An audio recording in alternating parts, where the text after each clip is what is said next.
Rampage Jackson. And that's it.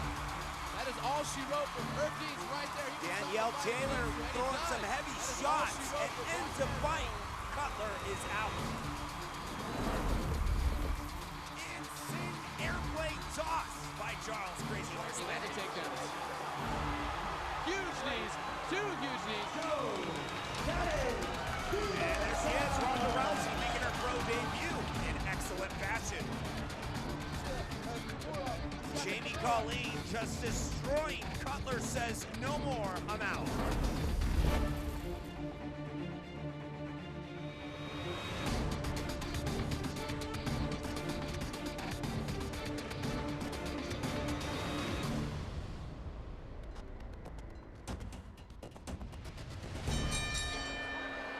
Ladies and gentlemen, from Citizens Business Bank Arena, Ontario, California, King of the Cage and General Tire present this 3-round bout in the bantamweight division.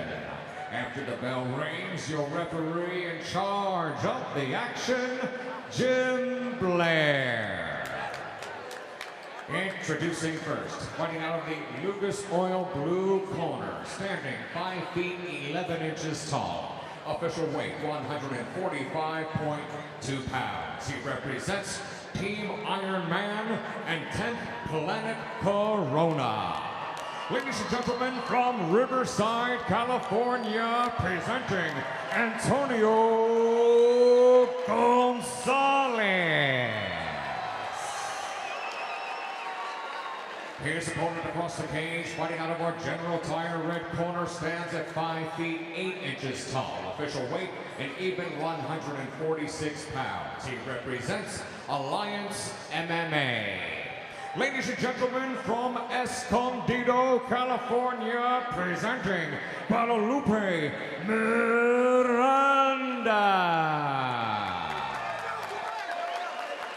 Once again, Jim Blair is your official for this bout. Now with the final instructions, 3 rounds, bantamweights. All right, gentlemen, we're going to go from the back. Any questions from you guys? Any questions from you, Ren? All right, Coach Goodale, start this fight.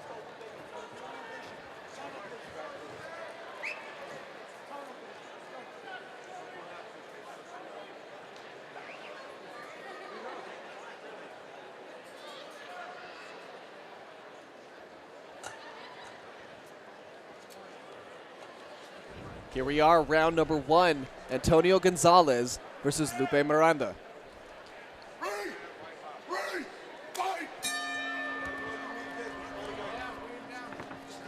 Gonzalez in the blue gloves, Miranda in the red.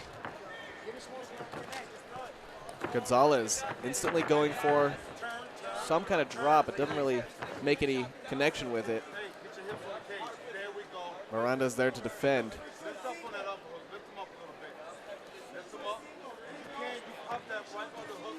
Gonzalez grabbing onto that single leg.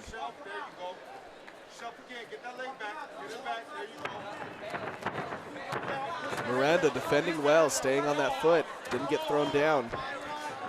I gotta say, you know, I mean, this is like the amateurs. There's so much they have to learn. I mean, this is where they're going to learn. You know, they're going to go back, watch the videotape of what they did, what they could have done. And the one thing I always say is when you're in this position, you're defending the takedown, you can strike at the same time. That's the easiest thing to do is hit somebody. You hit them, you distract them from what they're doing. Hey, I don't want to do that because I'm getting hit right here. So, you know, your defense is and you're striking also.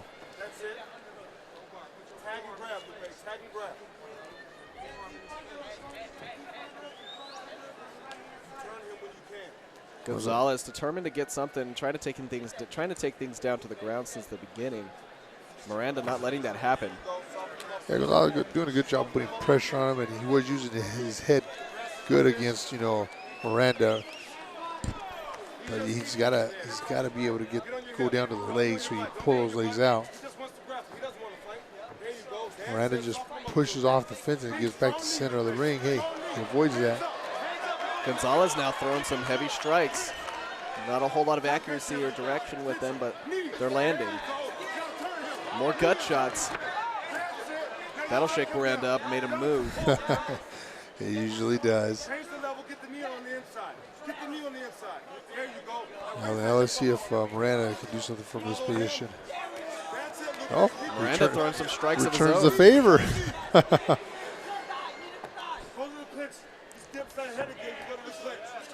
Good, Miranda working the knees, loosening up those legs.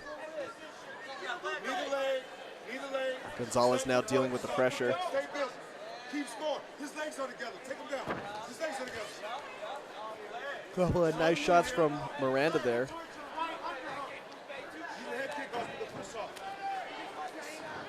Just wants to grab. He's not here to fight with you. Push him back to the cage. Welcome back. Knees. Strong knees. Knees. Both fighters just exchanging some heavy, heavy shots to the body.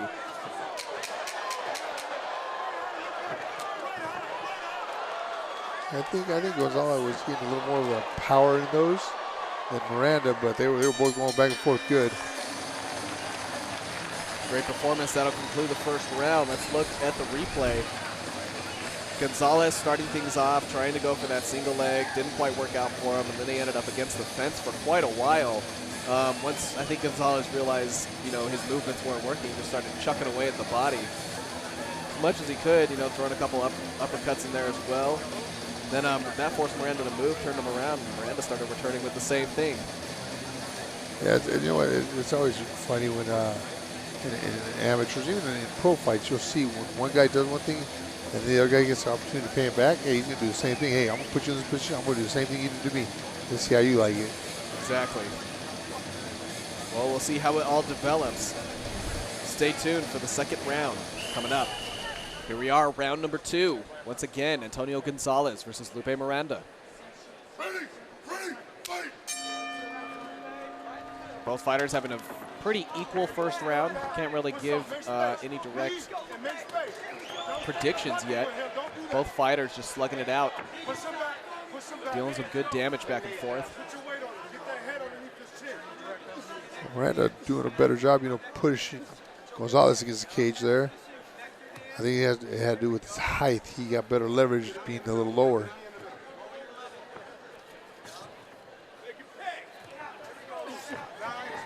Miranda throwing some knees. Gonzalez exchanging back. It's a fight for position here.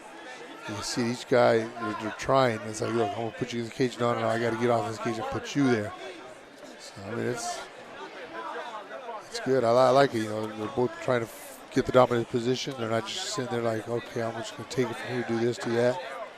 Nice little reversal again by Miranda. Gonzalez now up against the fence. Miranda hoping to dish out some damage, throwing some knees of his own.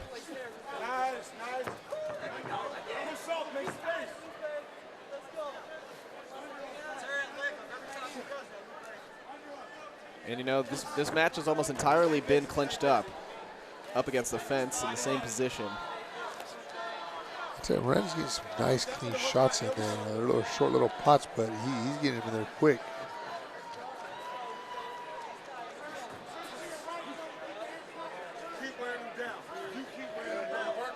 Gonzalez with the reversal. Miranda now on the receiving end of some gut punches. And they'll switch right back over. It's just kind of a steady back and forth. Both of these fighters pretty evenly matched. Yeah, it's a nice little chess game right here. I think in this case, the position's going to win the round because, like I said, they're both doing good jobs of striking each other, but it's just who controls the position more. So nice takedown by Miranda. Miranda now looking to capitalize on this opportunity. Throwing a couple kicks. And Gonzalez might stand things back up.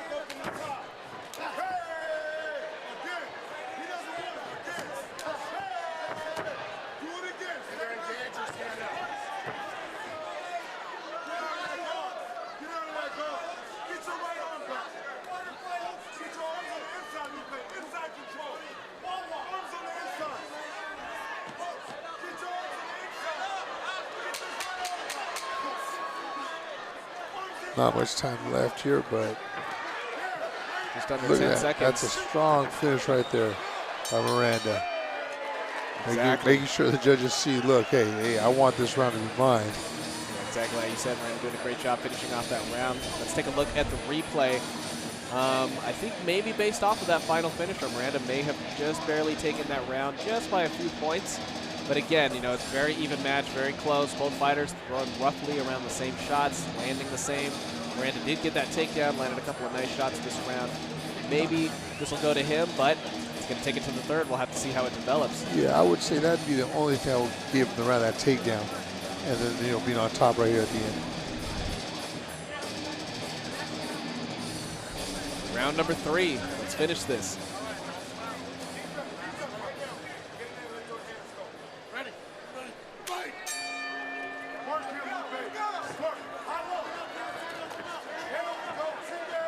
Miranda looks a little more enthusiastic about this round.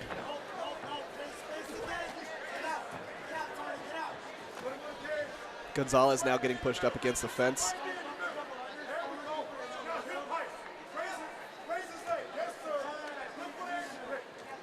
Once again, right up here against the fence, you know, this is where the majority of the whole fight has been.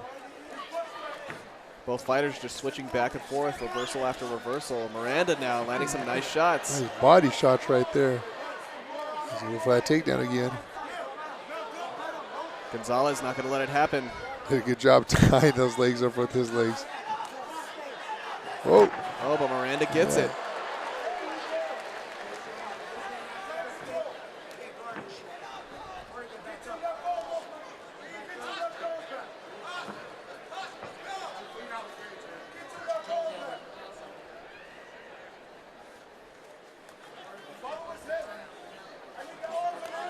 Miranda keeps the ground and pound here and, you know, keeps here this whole round. I don't know, it's going to be close because, I mean, the both first 2 rounds were close. Could have gone either way. And now this one, I mean, it might slide a little more toward Miranda's favor. Yeah, Gonzalez going to have to pick things up, dish out a little more damage or get a couple takedowns if he wants it to start tipping back into his favor.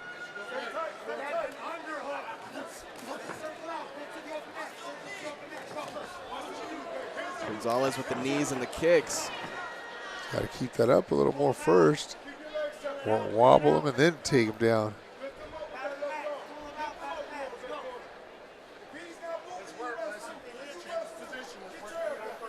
But Gonzalez get that takedown. I mean, that could sway everything right here too. Like I said, the first 2 rounds were close either way. Whoever dominates this round here will take the fight.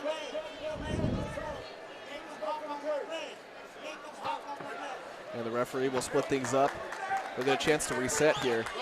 All right, so that's not a good sign for Gonzalez because when Miranda was there was action.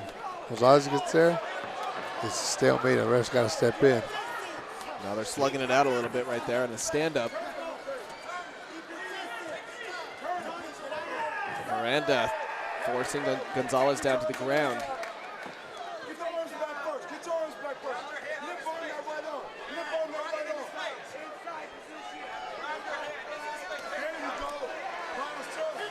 Just about 10 seconds left in this round. Miranda's going to have to keep it going. Oh, and he is he's going to finish strong again this round. And that will conclude round number 3. Looks like we're going to have to go to decision. Both of these fighters, very even fight. You know, 2 guys very tough and they're kind of just slugging it back and forth. You know, none of them really wavered too much. Gonzalez looked like he got a little sloppy that round. But again, you know, Miranda wouldn't be leading by too many points. Oh no, it's a close fight all the way through. And the only thing I gotta give Miranda is those takedowns he got, which I mean, in the judge's eyes, usually a lot. Ladies and gentlemen, after 3 rounds of bantamweight action here in the Golden State, we go to the judges' scorecards. Judge at cage side, Mark Davidson, scores this bout 30-27, while judges Larry Landless and Ryan Spink both have it 29-28. All 3 in favor of your winner by unanimous decision, Guadalupe Miranda.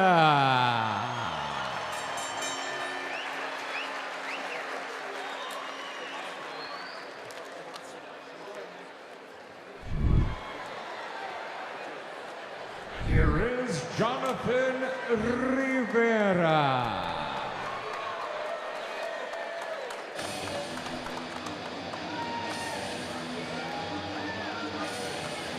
Now making his way to the cage side, Jonathan Rivera. Rivera hails from Santa Ana, California, and stands at 6 feet tall. He's currently fighting out of the 170-pound weight class. His pro MMA record breaks down to 7 wins and 3 losses. Rivera has become quite the staple here at King of the Cage, has shown and proven his strength inside the cage, and defeating many enemies. With that 7 win, he's looking to pick up that 8th here tonight. In total, his wins break down into 4 KOs and 3 subs, so he's a very deadly opponent. He can go either way, take it in the stand-up, knock you out, take you down to the ground, and tap you out. Either way, I don't think it really matters to Rivera as long as he gets the win. Now Rivera comes equipped with a blue belt in Jiu-Jitsu. He trains out of Classic Fight Team, Raw Talent Boxing, and 10th Planet Jiu-Jitsu. Now Rivera also considers himself a freestyle fighter, which I believe his record kind of breaks down for him. Great stand-up, strong, fast, very agile. Things get taken down to the ground. You know, he's disciplined. He's got his technique down. He knows what to do. That being said, he is going up against, you know, one of the toughest fighters in the 170-pound division, Jeff Peterson. He's a tank. You know, he can take a lot of hits. He can take big hits from the stand-up. He can take things getting down to the ground. So it's really going to be a tough fight for Rivera as he heads inside the cage.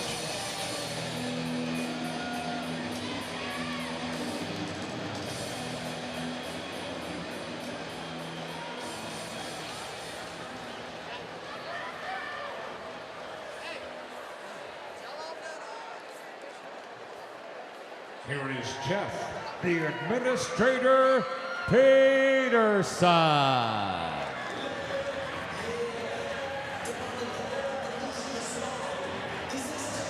Jeffrey Peterson now approaching the cage. Peterson hails from San Diego, California. He currently stands at 5 feet 8 inches tall and is fighting out of the welterweight 170-pound division. His current pro MMA record stands at 10 wins and 5 losses, so he's definitely got a little bit more experience in the cage over Rivera. That doesn't necessarily, you know, mean it's going to be a clear advantage, but it is going to say something. You know, he's got 10 wins, 5 losses. Those wins break down into 3 KOs, and the rest decisions. So he's definitely doesn't have, you know, that diversity of wins as Rivera has. But it really just all comes down to what kind of fighter Peterson is. So Peterson has a purple belt in Brazilian Jiu-Jitsu, so he's definitely bringing it to the table in terms of the ground game. He trains out of Alliance MMA in San Diego, California. He really considers himself a true freestyle fighter, so he's willing to go anywhere and do whatever it takes to get that win. And like I was saying before, the difference about Peterson is that, you know, he may not look it, but this guy is an absolute tank. His endurance is off the charts, his stamina is good, but the thing about it that really shines is that this guy can take a punch, several punches at that, several knockout-worthy punches. And I've seen this guy take hits day in, day night, and still come out on top and win the fight. So I think Rivera is going to have a very tough time trying to cut through that on the stand-up. It may end up getting taken down to the ground. As Jeff Peterson heads inside the cage. Ladies and gentlemen, from Citizens Business Bank Arena, Ontario, California, King of the Cage and General Tire present this 3-round bout in the welterweight division. After the bell rings, your referee in charge of the action, Jason Herzog.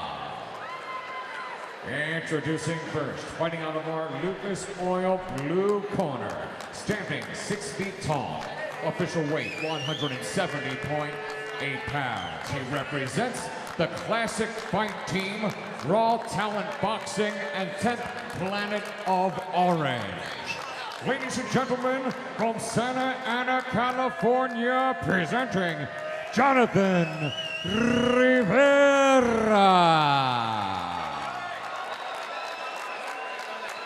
His opponent across the cage, fighting out of our General Tire red corner, stands at 5 feet 8 inches tall. Official weight an even 170 pounds. He represents Alliance MMA. Ladies and gentlemen, from San Diego, California, by way of Ashland, Wisconsin, presenting Jeff the Administrator Peterson.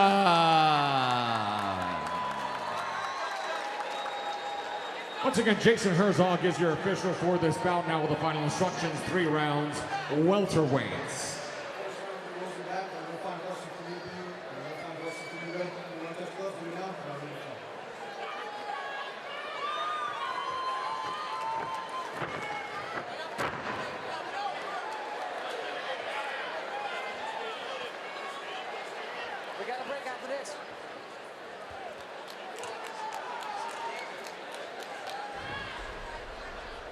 Here we are, round number 1. Jonathan Rivera versus Jeffrey Peterson.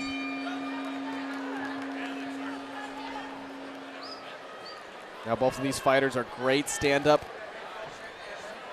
Jeffrey Peterson got a little bit more wrestling in his arsenal, but Rivera got a little bit more stronger technique in the stand-up. Both fighters, though, willing to duke it out, no problem.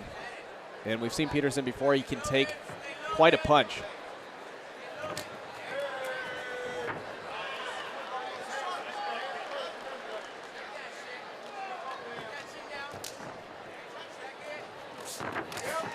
Peterson throwing with some power.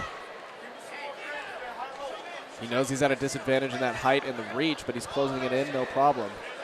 Keeping it distance when he needs to. Looking at Peterson, I can see his wrestling and his stance right there. Opposed to Rivera, where he's staying straight up, posture just for the punching power and all that stuff. Peterson's got a little bit of a lean on his stance for that wrestling. Rivera showing off a little speed there.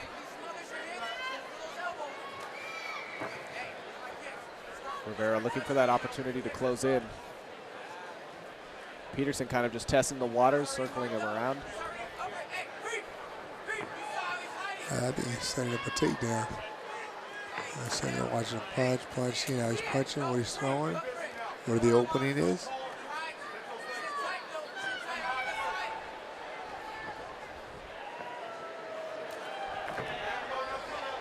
Rivera getting patient. Peterson just waiting it out.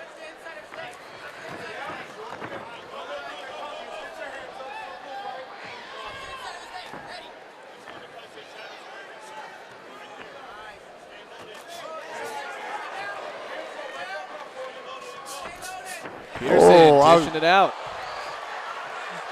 Almost a knockout there. It was a knockdown. And a good one too, though, man. Yeah. It was a good one because, it stunned him. Stunned Rivera.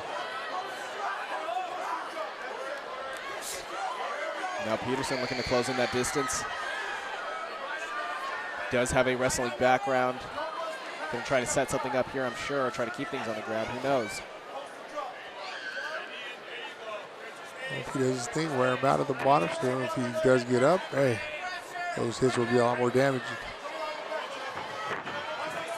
Oh, Rivera, nice little switch attempt there. Right back to the feet.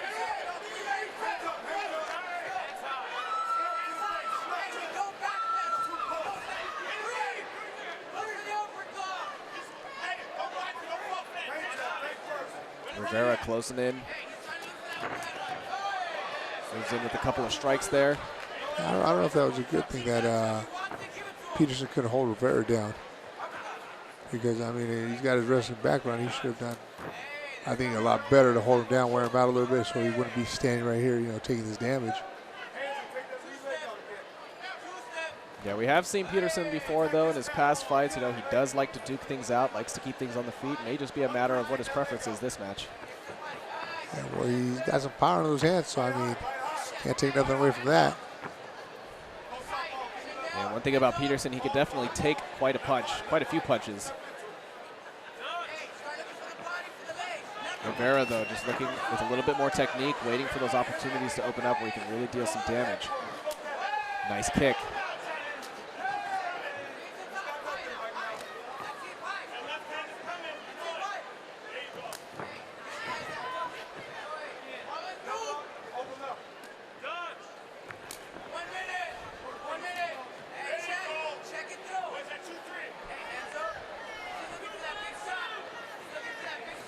Both fighters just stalking each other down. Rivera moves in. A couple of strikes. See, Rivera's just kind of popping in, throwing a couple strikes here and there, and then just letting Peterson recover. Yeah, when Peterson throws, he throws, you know, with bad intentions like that throw right there. Hit Rivera a little on the chin.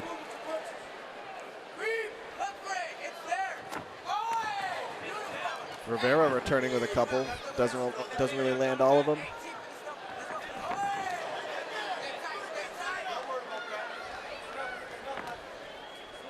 Peterson continuing to just stalk forward. Rivera now closing in.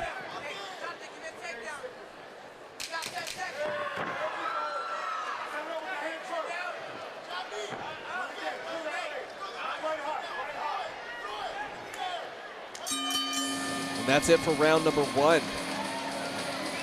A fairly even round so far, I gotta say. I think Peterson dished out just a little bit more damage with that big knockdown that we saw earlier. But Rivera kept it together. Didn't seem to be too phased by it once he got back up and recovered. Yeah, no, I mean, you know, and you can see from the way Peterson was throwing that, I mean, that knockdown would come down if he connected.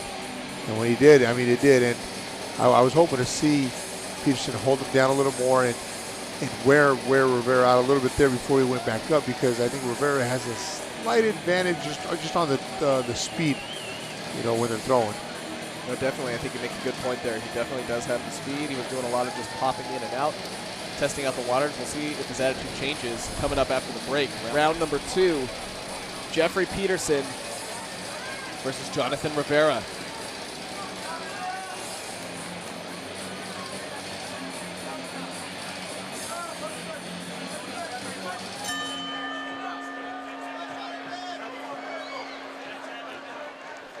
We'll see if either of these fighters opt to change up their game.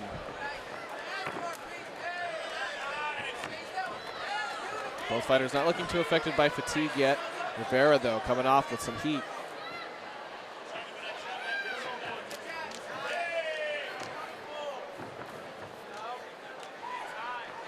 I don't know if this is part of Peterson's plan to try and wear Rivera out a little bit, let him throw a little, block him. You know, he ended up doing damage to me.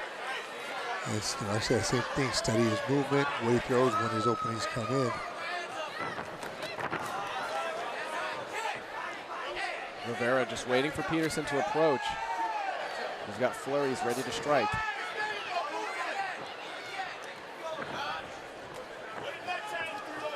I think if Peterson moved a little more, he'd be more effective. You know, I mean, he's standing there, and when he comes in with all that power, and Rivera sees him and just moves out of the way. I can see Peterson wearing out a little quicker than Rivera, just for that simple fact.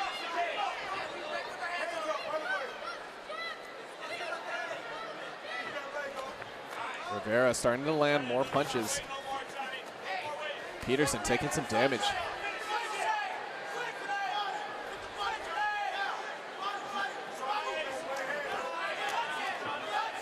Rivera throwing definitely a lot more, being a little bit more aggressive this round. Ooh, nicks him right there in the cheek.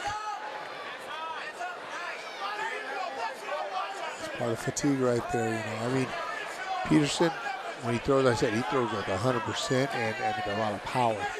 And that takes so much, especially when you miss. Yeah, definitely. It comes at a heavy cost.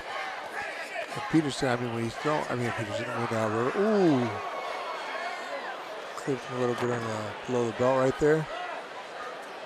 So we'll step aside for a second, take a timeout. Rivera gets some time to recover. I mean, this could work in Peterson's favor, you know, catches win. Definitely, because he was looking a little fatigued there. Definitely going to have to bring that back. That's all it is. And when Rivera's throwing, he's throwing light, so if he misses, it's still not all this energy being wasted. But then I said he tags a lot more when he's throwing. When that one does connect, I mean, it could do more damage than, you know. They're clinching up now, exchanging shots to the body. Although that close distance is very dangerous for Rivera to be in, because if Peterson can manage to throw one of those nasty punches again, could be the end of it. That is so true.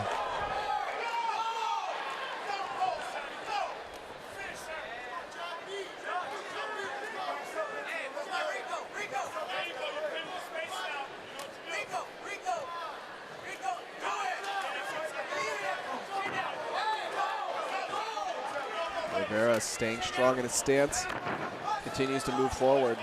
Yeah, he's just stalking Peterson down now. I think he knows, hey, you know, he's tired, he's slowed down. I've got more speed, more cardio, more accuracy. Just make sure, you know, he don't get clocked by one of those power punches of Peterson. Exactly. I think that's the only thing that's keeping Rivera at bay right now.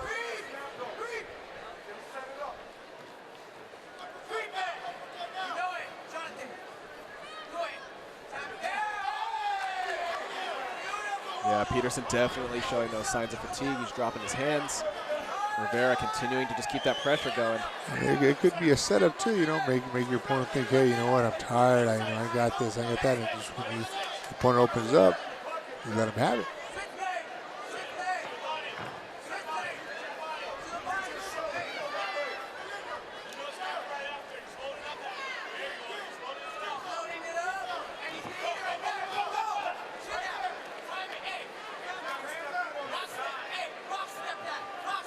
Good thing with Rivera, I mean, he is moving. I mean, he is not, you know, underestimating Peterson at all. Every time Peterson flinches a throw, Rivera pops back out to the side, head movement. Yeah, he's not taking any risks. He's dealing with one of those. Rivera doing a perfect job, though, doing exactly what he needs to do, popping in and out, making Peterson wear out all that energy that he has left. And then sooner or later, he's going to have that opportunity to just let loose.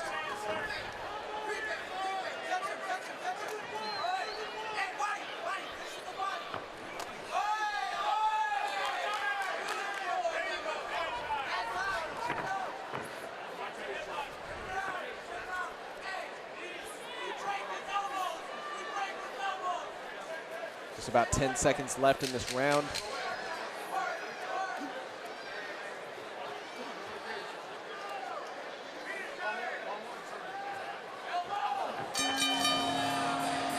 And that's it for round number 2. Let's take a look at the replay. Both these fighters being very tough, but Rivera picking things up this round. Looks like it may be going into his favor as far as Peterson's fatigue goes. Yeah, I mean, Peterson, like I say, he had some moments, but not as much as Rivera did, right? The whole thing. I mean, you know, the power of Rivera wasn't there, but the speed and accuracy was. And I mean, and all those punches, they add up. Exactly. Every little bit, every little point. Doing a great job. He's found a technique. He's found a strategy that looks like he's going to stick to. We'll see if he keeps working with it, see if Peterson can recover quickly enough, or if he can land one of those big bombs. We'll see coming up. Here we are, third and final round. Jeffrey Peterson versus Jonathan Rivera. It will all get concluded in these next 5 minutes.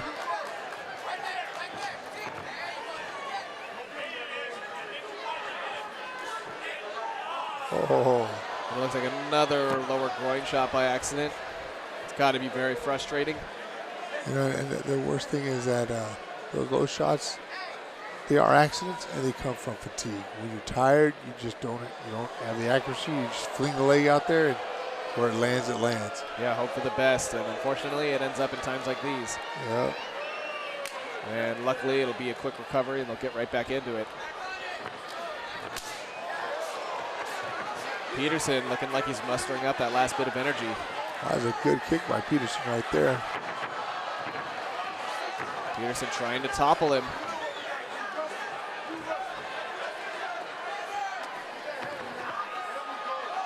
Rivera doing a good job of defending here, but Peterson now just climbing up on top of him, sweeping up those legs. And here's the thing, Peterson's got to get him down so he can wear him out, because if he does, if Rivera pops back up, Peterson just wasted all this energy trying to get him down, and exactly. he's the one going to pay the price for it. No, you're exactly right. He's got the whole round to do it. He's got plenty of time. Doesn't have to rush. But Rivera definitely has more energy than he does, and he's going to have to see if he can bleed that out of him. But Rivera with a nice knee.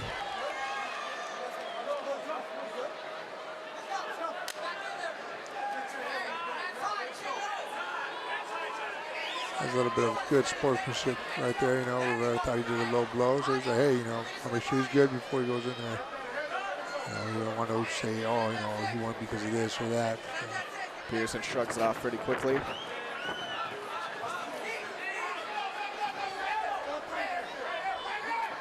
Rivera continuing to just poke. And he's starting to deal some damage. Peterson showing some blood. Oh.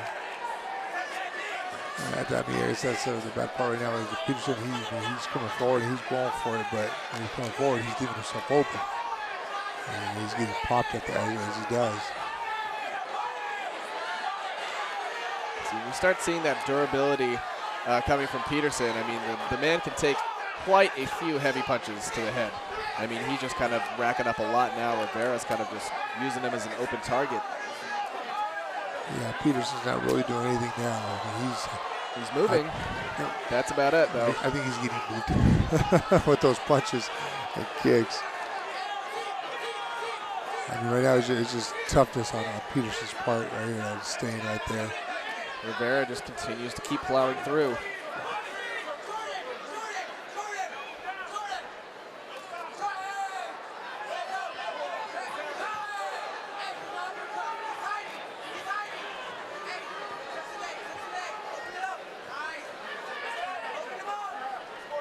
Unless Peterson's waiting for that one shot, I mean, he's got the power for it.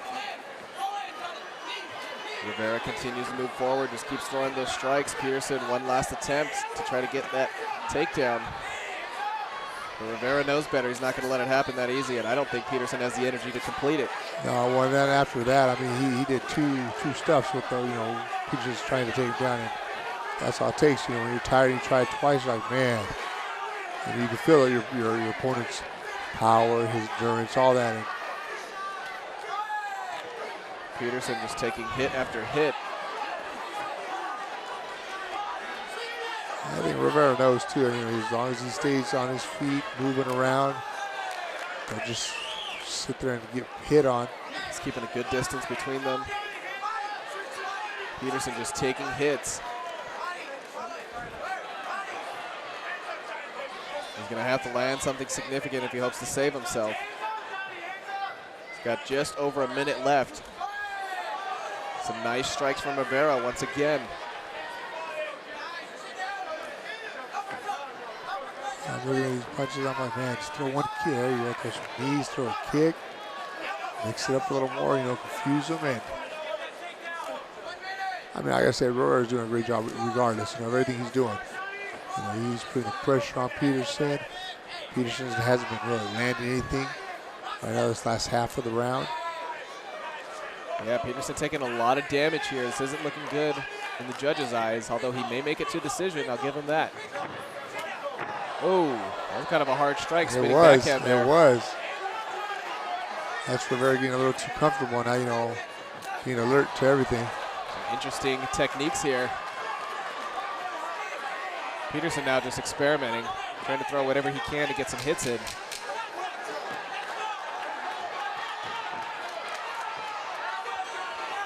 And they'll clinch up for the final seconds. And that's it. Some good sportsmanship between these two fighters. Let's take a look at the replay. And that was one hell of a round. I mean, Rivera would just kept going with that same plan, pop, pop, pop, pop, pop, pop, and it just kept working over and over again. And eventually, I mean, Peterson just didn't have the energy to keep that defense up. Yeah, no, I mean, he tried, he was resting his energy up, but when he threw, I mean, he expended a lot of energy. Every punch, everything he threw was 100% power. And he did manage to land a couple of those there at the end, but, I don't think it was enough. No. Ladies and gentlemen, after 3 rounds of welterweight action, we go to the judges' scorecards, and all 3 judges at cage-side, Mark Davidson, Larry Landless, and Frank Trigg, score this bout exactly the same way. 29-26 for your winner by unanimous decision, Jonathan Rivera.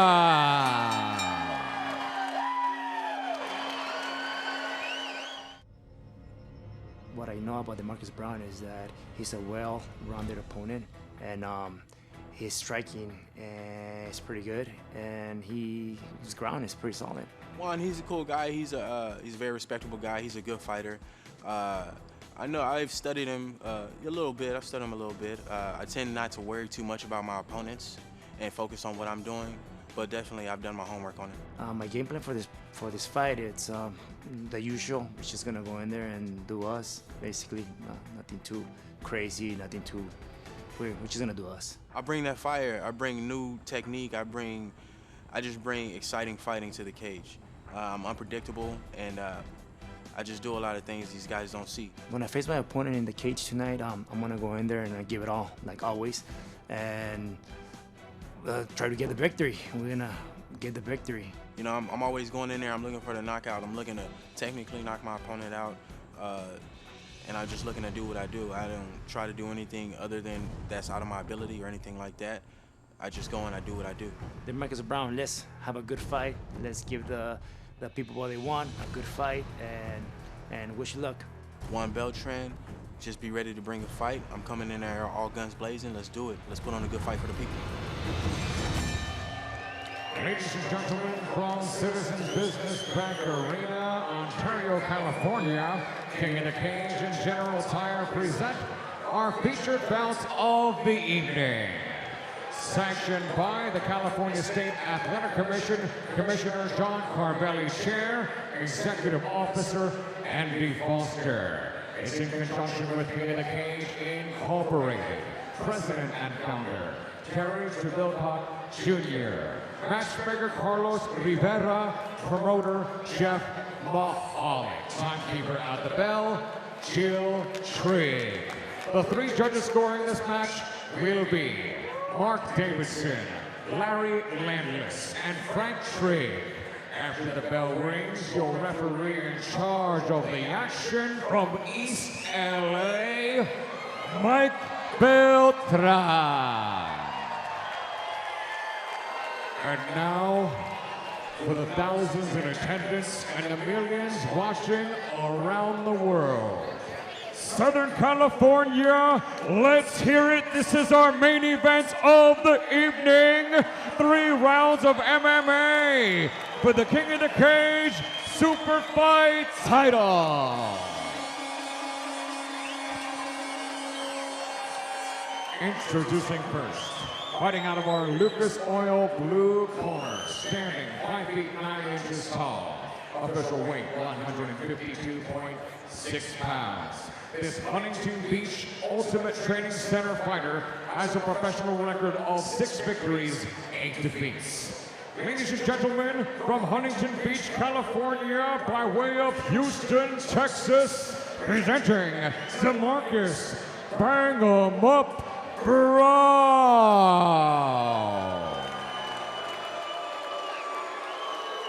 His opponent across the cage, fighting out of our General Tire red corner, stands at 5 feet 8 inches tall.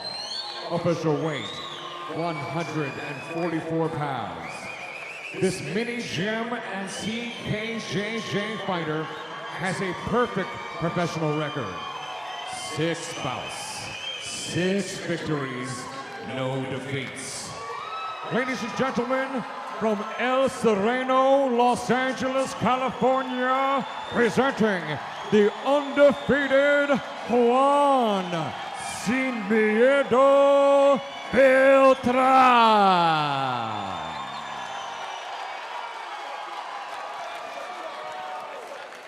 Once again, Mike Beltran is your official 3-round schedule. All right, don't bend over the rules already. Protect yourself at all times. Obey my commands at all times. Touch those now if you want. Just out of the bell, come on out. Handle your business, guys. Let's go.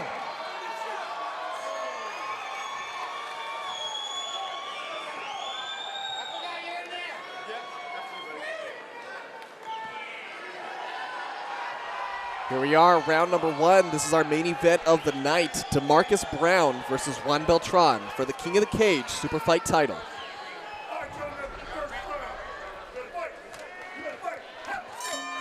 And they're off. DeMarcus Brown in the blue gloves, Juan Beltran in the red. All right, and both of these fighters are known to be pretty comfortable in the stand-up. DeMarcus, some nice boxing skill, throwing some strikes there. Juan Beltran going for that takedown. Remember, when you hear the name Beltran, we're talking about the fighter, not the ref.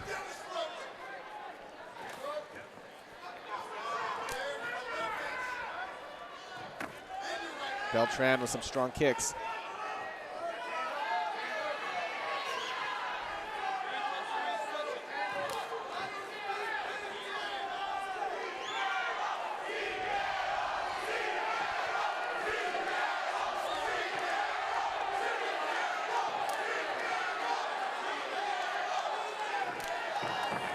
Both fighters just kind of stacking each other up, throwing a couple shots here and there.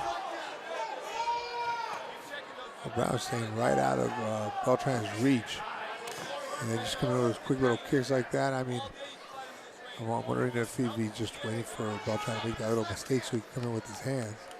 Definitely. Both these guys are pretty quick fighters, pretty agile. And I'm sure that they've done some studying up on each other. Both of these guys have a lot of fights here at King of the Cage.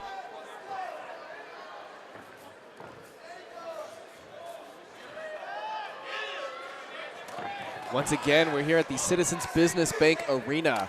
King of the Cage, Sin Rival.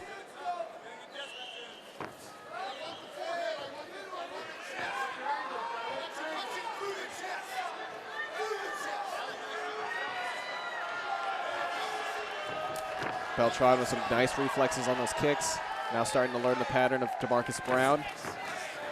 That's what it takes sometimes, you know. I mean, you know, people might start, you know, wondering, like, hey, why ain't these guys fighting? You know, well, hey, sometimes when you got two good fighters, you got to figure each other out. If you haven't seen enough videotape or had enough sparring partners that can emulate your opponent, you got to get in there, see what he does, and say, okay, you know what?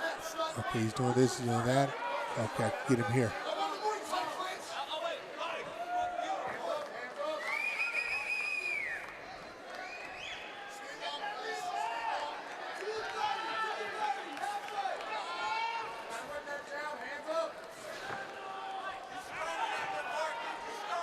It's always easy to say, you know, on the outside, like, just punch him, you know, do something. But when you're in there, I mean, you're looking at, hey, if I just punch him, man, that means I might leave myself open to get hit. Exactly. And, you know, that's the last thing you want to do. Part of that live pressure.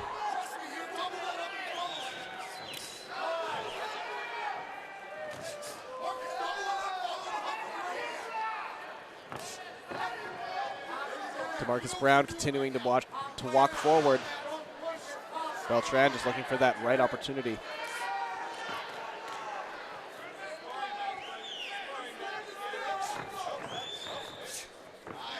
Both fighters seeming pretty evenly matched at this point, landing just about equal strikes.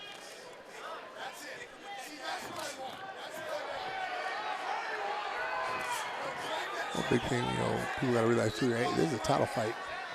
You know, you don't want to rush in and, you know, get caught with something, you know, that you just weren't thinking about just because you're like, oh, I just got to fight, I got to fight. Right, exactly. Don't want that whole thing going to waste of one round. Yeah, I mean, you got 5 rounds, you know, first round, hey, fill them out, hey, do what you got to do to make sure, you know, you don't make any mistakes. Yeah, look at that. Thing they got, it's time. Anytime that kick just right there. Oh yeah, Beltran starting to find a home for that. And that's all it takes, you know, I mean, you know, just a little bit of time. You Nice see stomach Brown a little hesitant there, you know, when he saw that kick, and he's like, well, wait a minute, he felt that first one that dropped him. That's all it takes, you know. DeMarcus with a nice little overhand there.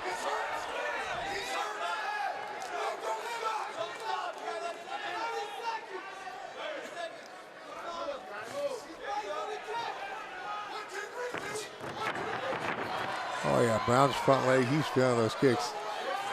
I mean, that kick, yeah, he went for a takedown, but it buckled his leg, so he had to go for a takedown. And he got it. He did. I don't know how much he's going to be able to make out of this. Beltran already working the fence to his advantage, trying to use it to stand up, get some elevation.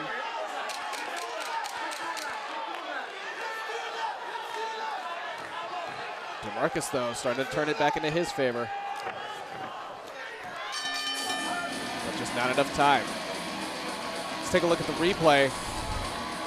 Both these fighters, again, just coming off very even, landing about the same amount of strikes. Things starting to get changed up a little bit at the end there. DeMarcus Brown is actually able to get that takedown, but we'll have to see how it develops. Yeah, no, I mean, like I said, it was the first round. It was just about studying each other's movement, where the openings are, you know, what you can do without getting, you know, damage done to yourself. Welcome back to our main event of the night, DeMarcus Brown versus Juan Beltran for the King of the Cage Super Fight title.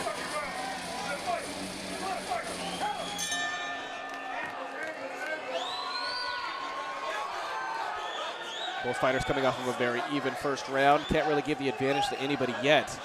I think DeMarcus Brown got a couple extra points for that takedown there, but just if you had a little extra time to work on it, maybe could have made something in a submission.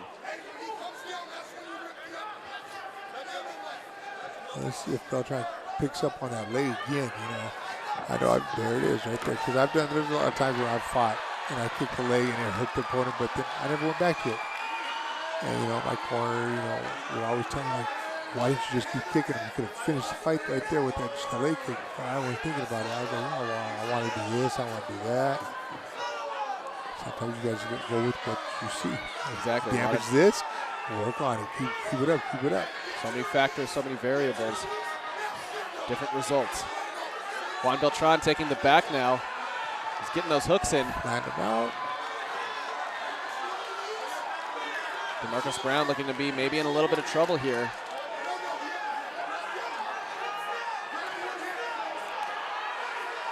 Right now, you know, just covering up, no damage. You know, Beltran's not doing no damage on him. He's just trying to control position, which is good. You know, don't rush into something where it's going to throw you off and put you in a bad position.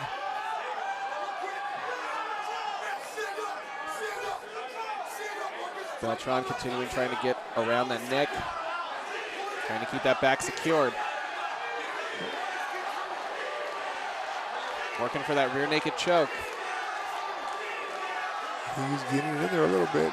I think he's got it under the chin. He's just trying to lock it up with that other hand. Beltran trying to tighten things up. DeMarcus is fighting it. Trying to control that wrist.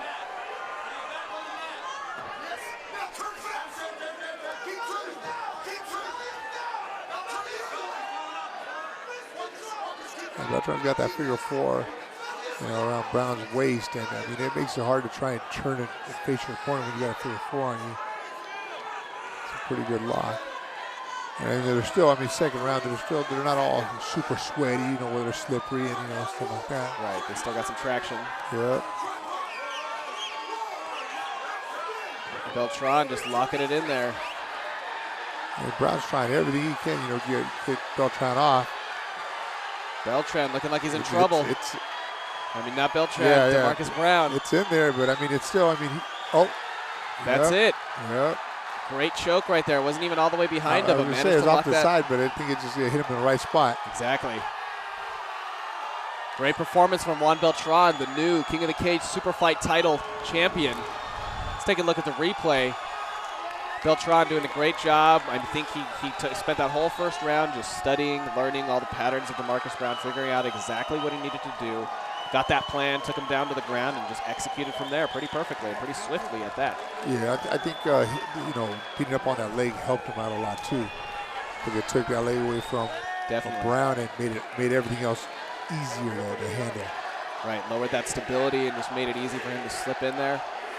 And it's crazy how he got that kind of angle on that rear naked choke when the other one, where he was arguably in a much better place, didn't end up working out. I think right here was more he pushed the Adams app on that position. Yeah. The way his forearm was across there. Ladies and gentlemen, the official time, 2 minutes and 38 seconds of round number 2. The winner by tap out submission from a rear naked choke, still undefeated, and now King of the Cage Super Fight Champion, Juan Beltran.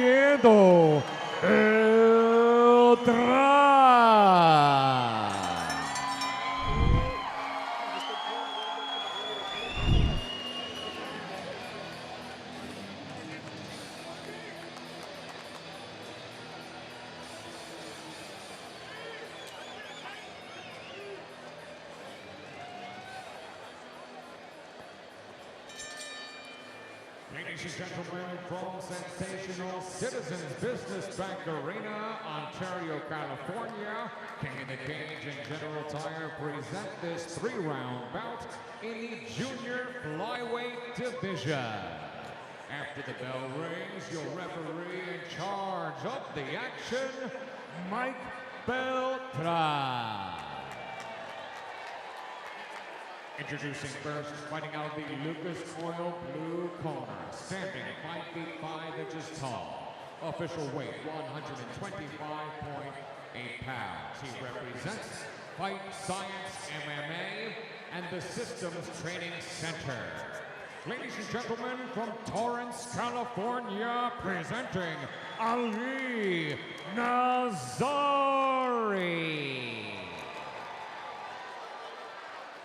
His opponent across the cage, fighting out of our General Tire red corner, stands at 5 feet 3 inches tall.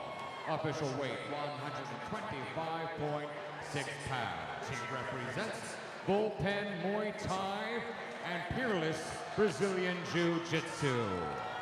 Ladies and gentlemen, from Corona, California, presenting Mean Dean Parker. Once again, Mike Beltran is your official for this bout. Now with the final instructions, 3 rounds, junior flyweights. Gentlemen, protect yourself at all times. Obey my commands at all times. Touch stuff now if you want. The sound of the bell coming out, handling your business. Let's go.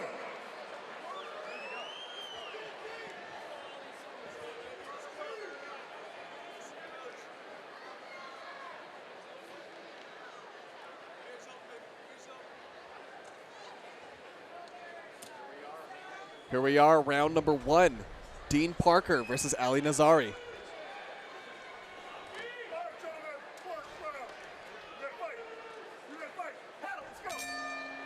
Two very experienced amateurs. This will be a great test for each of them. Dean Parker has fought here many times before, looking to test that skill. Nazari bringing some strong stand-up game to this.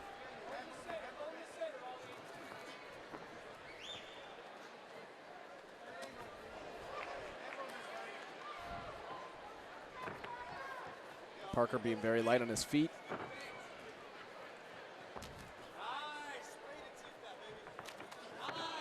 These guys filling each other out a little bit at a quicker pace here, but still, not committing too much. Little exchange there.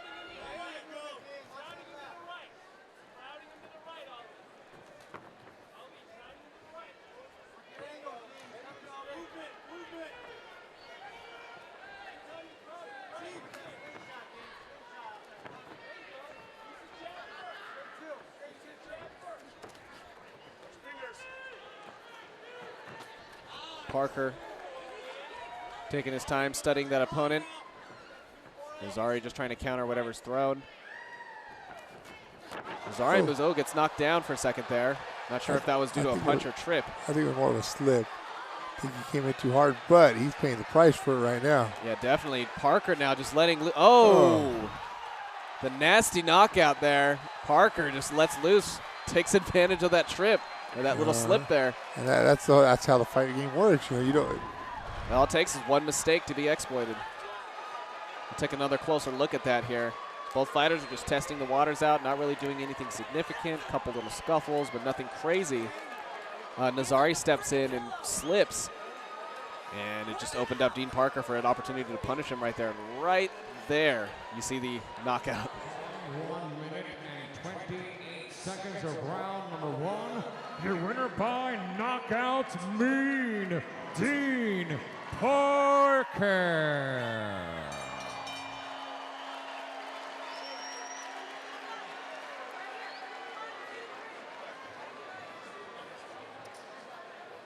Here is Marcus Sims.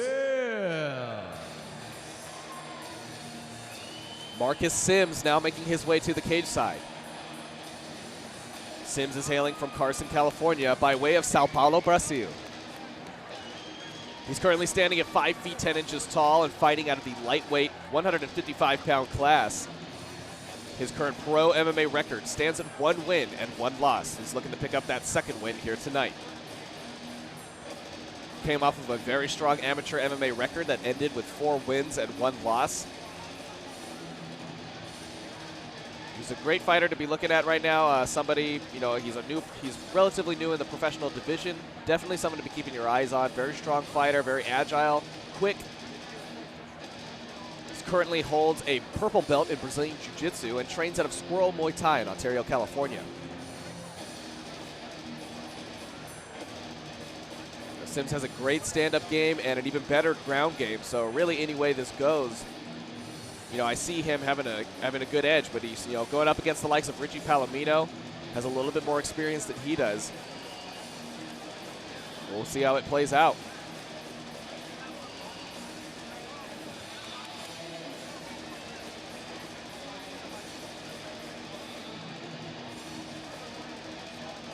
Jason Herzog, our referee, now finishing up his final inspection.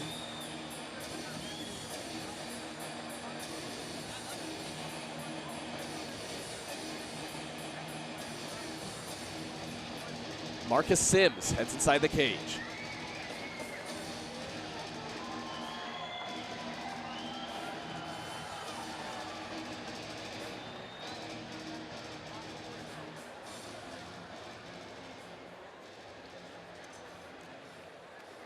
There is Richie Palomino.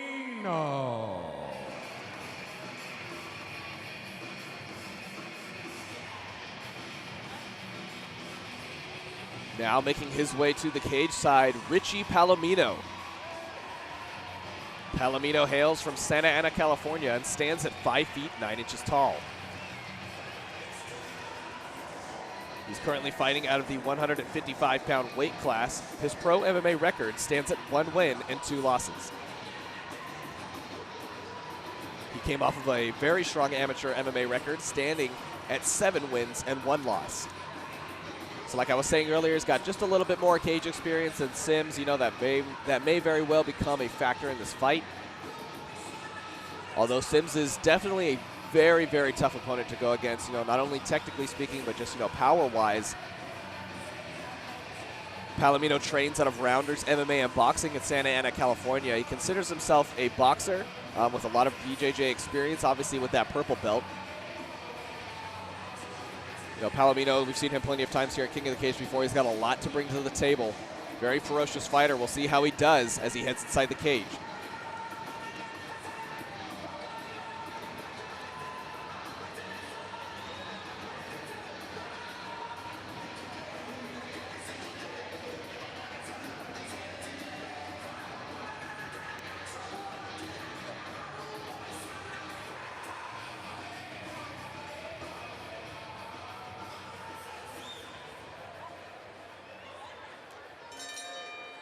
Ladies and gentlemen, from Citizens Business Bank Arena, Ontario, California, King of the Cage and General Tire present this 3-round bout in the junior welterweight division. After the bell rings, your referee in charge of the action, David Michael Bell. Introducing first, fighting out of the Lucas Oil blue corner, standing 5 feet 10 inches tall. Official weight, 156 pounds. He represents Squirrel Muay Thai. Ladies and gentlemen, from Carson, California, by way of Sao Paulo, Brazil, presenting Marcus Simi Sims.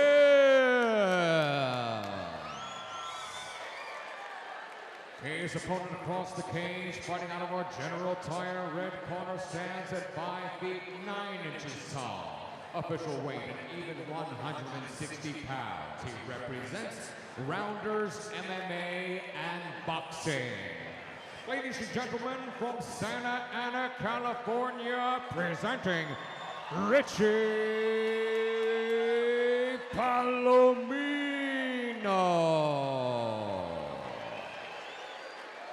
Once again, David Michael Bell is your official for this bout. Now with the final instructions, 3 rounds, junior welterweights. All right, gentlemen, you got your instructions backstage.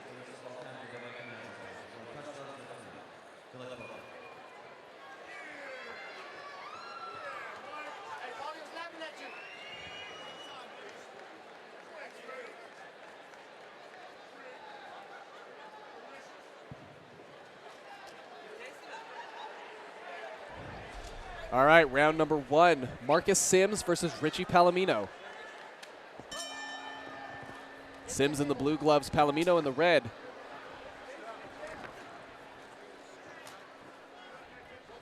Two very experienced fighters once again here.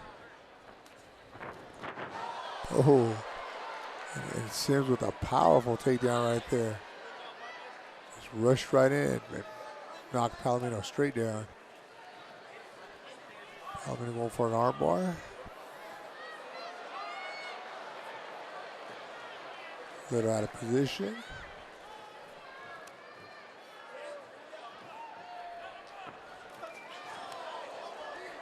Sims moving in, putting the pressure up against Palomino. Sharp elbow. Palomino slugging it back.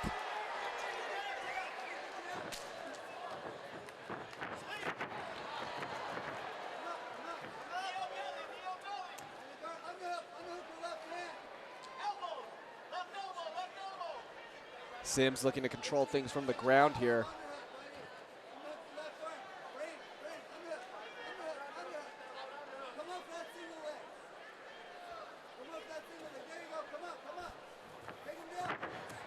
Palomino doing a good job of regaining top control here. Look effortless as he did that.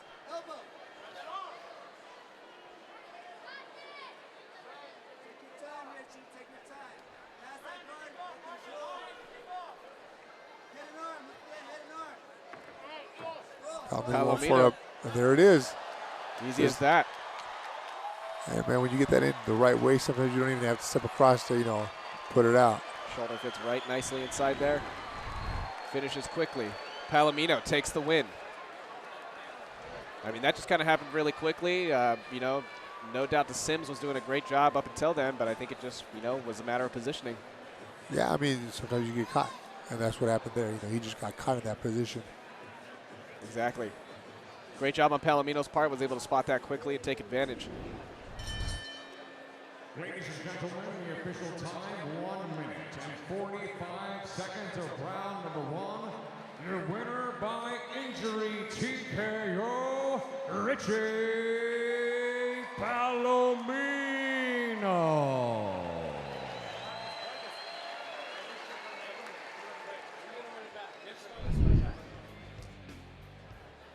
Here is Reese, One Punch Killer Reese Archer.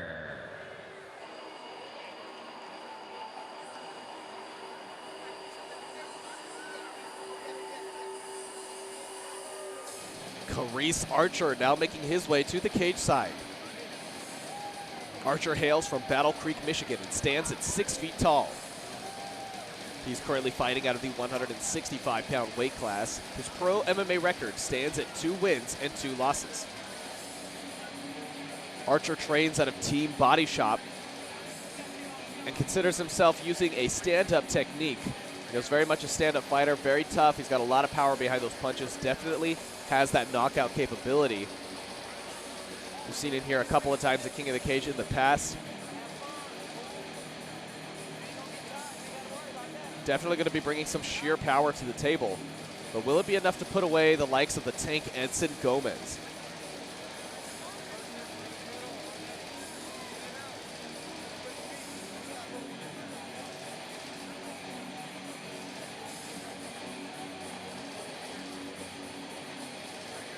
Archer looking to pick up his 3rd win here tonight.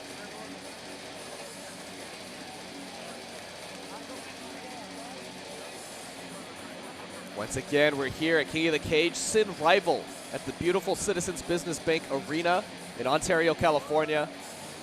It's always a great show here. Archer undergoing his final inspections, his final preparation.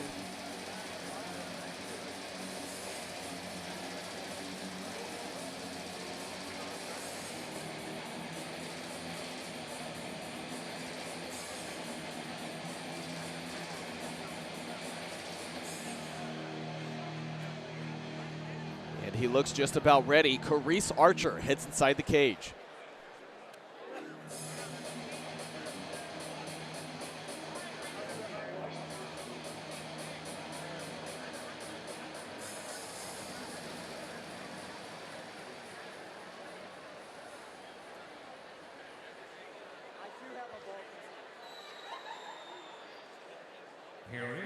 Edson Gomez.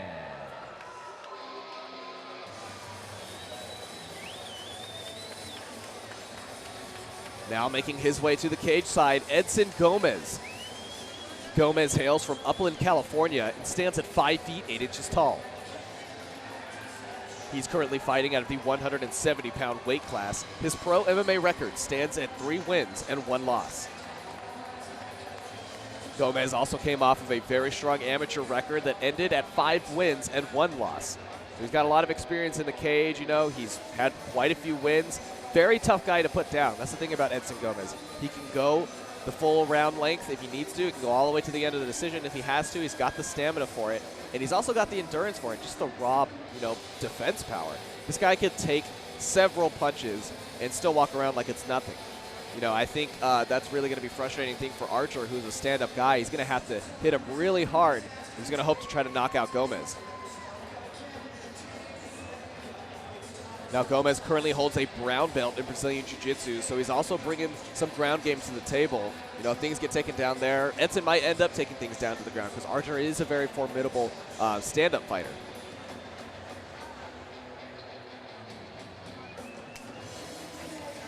Gomez considers himself a pretty well-rounded fighter, and I'd say the same. He's got good stand-up. He's got a great ground game. Like I said, he could take a punch for miles.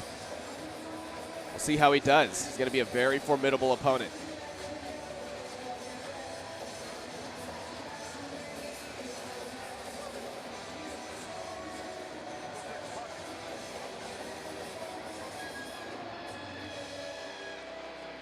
The referee finishing up his final inspection.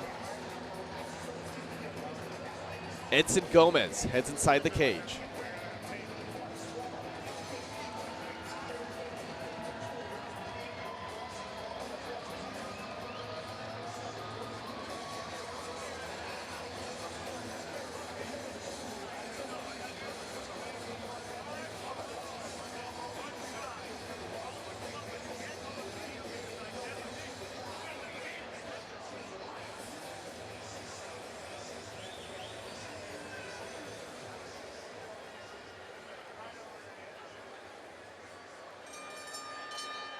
Ladies and gentlemen, from Citizens Business Bank Arena, Ontario, California, King of the Cage and General Tire present this 3-round bout in the welterweight division. After the bell rings, your referee in charge of the action, Jason Herzog. Introducing first, fighting out of our Lucas Oil blue corner, standing 6 feet tall, official weight 163.8 pounds. He represents Team Body Shop.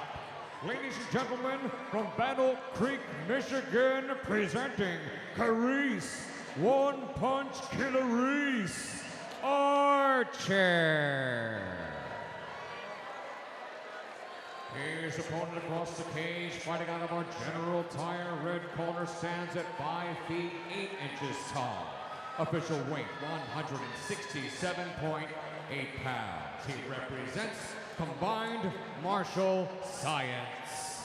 Ladies and gentlemen, from Upland, California, presenting Edson Gomez. Once again, Jason Herzog is your official for this bout. Now with the final instructions, 3 rounds, welterweights.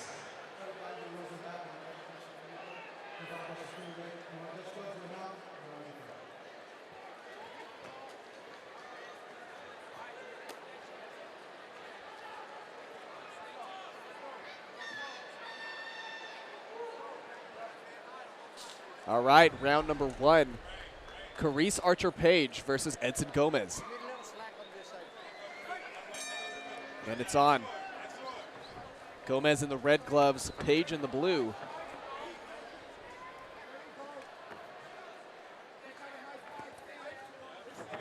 Now Page holds a little bit of the height advantage here. We'll see if he can manage to use that to his advantage. Gomez, very experienced fighter, has been here many times, the king of the cage. Very light on his feet. I think Gomez trying to chop down that tree. So there's no height advantage.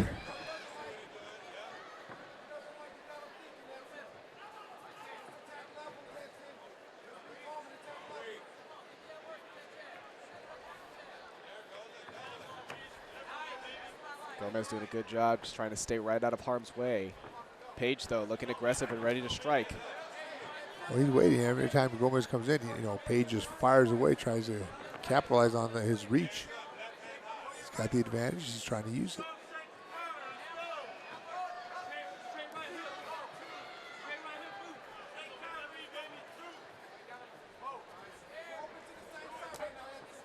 Gomez just circling Page. Around and around, looking for that. Oh, oh, takes a bad fall. Some heavy damage. He paid for that. Yes, he did. Sometimes you gotta know how high you can kick. I mean, he just landed probably in the worst way he could land. Well, no, but I mean, Page didn't. You know, he caught the leg too as he went down. He grabbed the leg, held it up, and oh man, landed a few good shots to the head. And Gomez still bouncing around as if nothing happened. But I know he definitely felt that.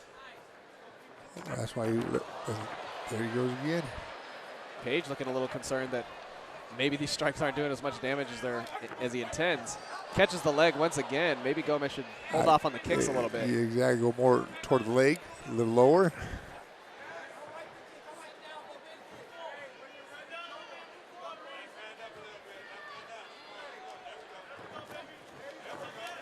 Page closes in.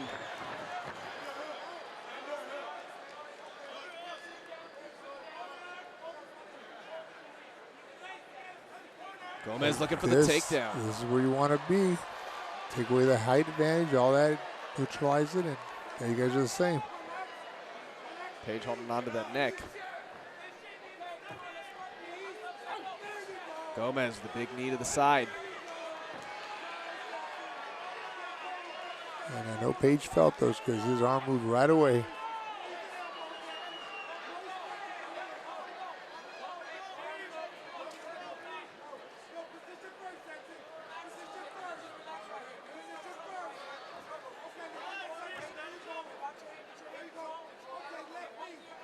Gomez continuing to work from the side position. Works his way to full mount. Gomez now making his way. Page starting to get into a little bit of trouble here.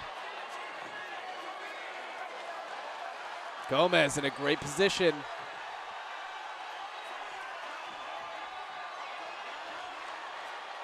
And he's got him good right here. I mean, paying back Page for that damage dealt earlier. Page has no answer for this right here. I mean, he's trying to get out, you know, out of the way, move, but it's not working for him right now. Gomez got good control, holding position.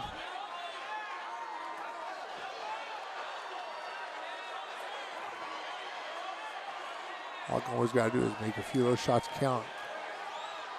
Gomez just drilling through. Page trying to defend, but Gomez just keeps turning him right back over.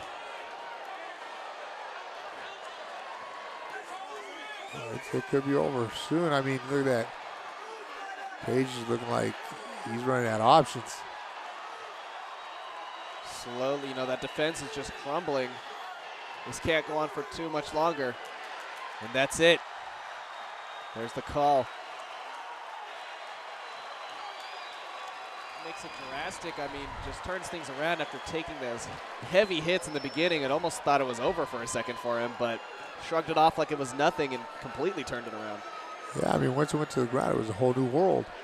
I mean, you know, Page had no answer from his back, and Gomez had all the answers. Yeah, you're exactly right. Gomez just took what he needed to do, was able to execute it perfectly. Right there, was able to throw those knees, really soften up Page. I mean, really spent the majority of the round just softening him up as much as he could, and eventually just broke him to the point where that defense just couldn't hold up. Yeah, I mean, once he got this position here, I mean, there was nowhere Page could go. Everywhere he turned, I mean, he was met with fists, elbows, strikes. Yeah, he could have stand to, you know, use some bucking, trying to shrimp out of there. Whatever he could, just wasn't enough movement. Ladies and gentlemen, referee in charge, Jason Herzog, has seen enough, steps in, calls a halt to this bout due to strikes. The official time, 4 minutes and 20 seconds of round number 1. Your winner by TKO, Edson Gomez.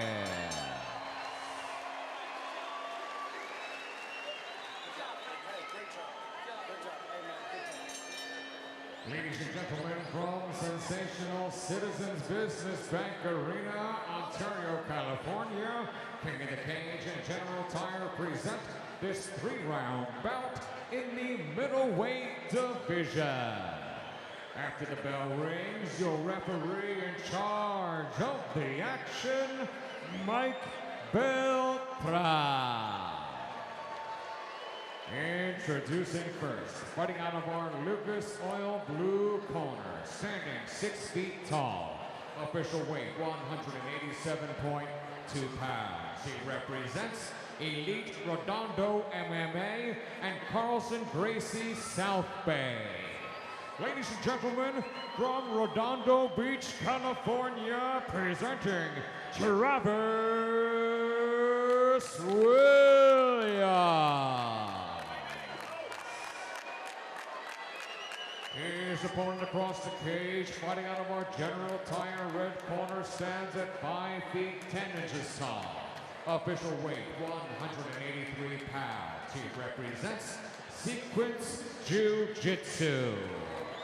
Ladies and gentlemen, from Whittier, California, presenting Ricky J.P.8 Flamante. Once again, Mike Beltran is your official for this bout. Now with the final instructions, 3 rounds, middleweights. All right, jump in with the rules already. Protect yourself at all times. Obey my commands at all times. Touch stuff now if you want. The sound of the bell, come on out. Handle your business. Let's go.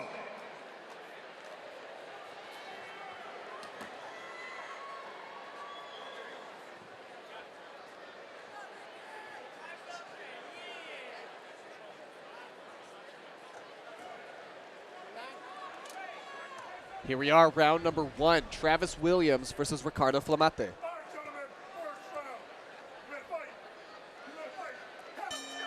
And we're off.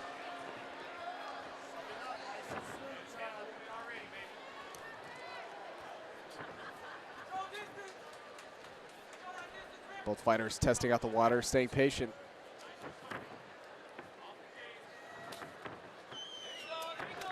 Flamante checking Williams.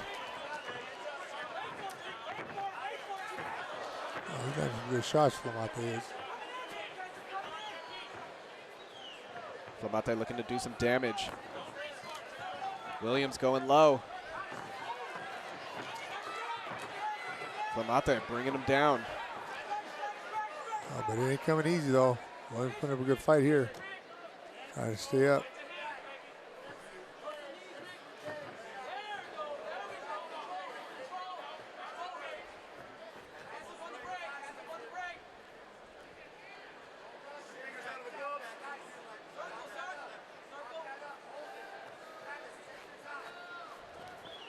Williams trying to pry that arm out. Flamante staying tight, closing that distance.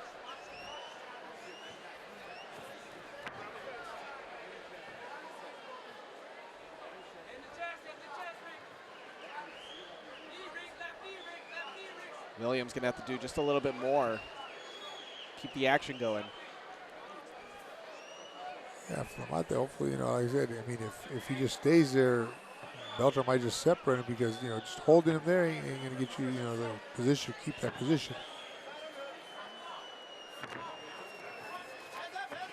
Oh, wow. Williams had a nice little clip on Flamante right there. Flamante ends up on his back. Williams now trying to capitalize.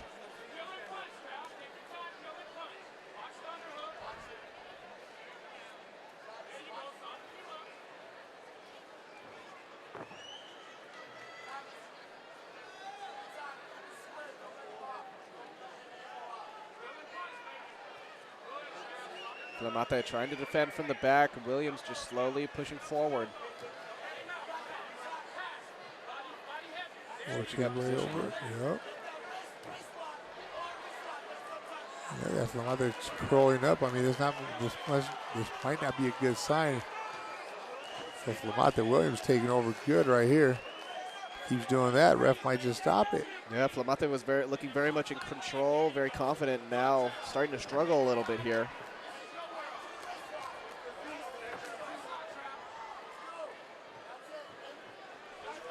Williams got to get his feet back from underneath him.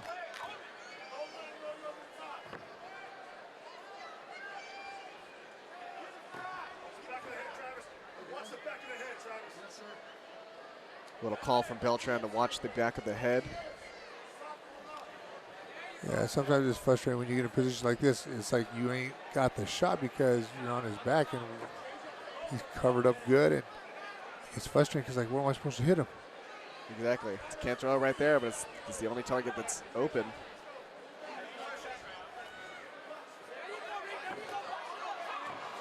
Oh, and Williams setting up a rear naked choke here.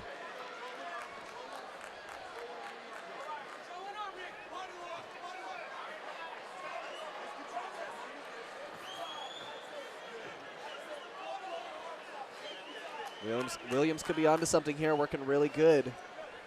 He could just manage to do a little bit more damage, loosen up Flamante, and catch him with that choke. Well, the other thing too, you got to realize, you know, Williams is wearing him out. You know, because right here, you know, is a fight to try and get free, trying to do all that stuff, and he's maintaining top position. That's the biggest thing. Well, for an armbar there, possibly.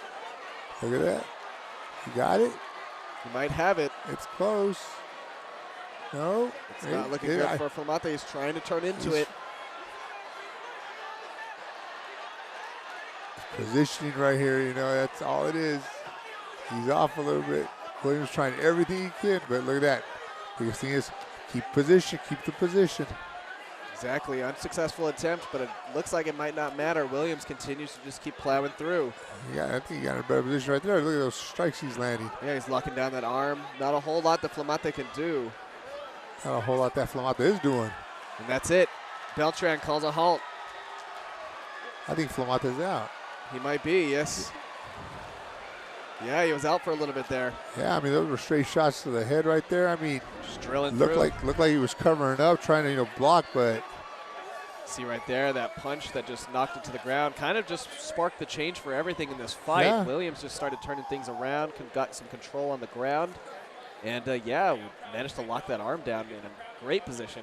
Only after that armbar attempt with, honestly. Yeah, I mean, the good part here with Williams is that he kept the top position. You know, even though he was trying to strike him, he was always in his head, hey, got to keep position, got to keep position. And right here, you know, Flamante's hands in the way. I think that's what the ref was seeing, that maybe he was blocking, but he saw that he was just being flung all around, exactly. So jumped in and. Ladies and gentlemen, the official time, 4 minutes and 47 seconds of round number 1. Your winner by knockout, Trevor Williams.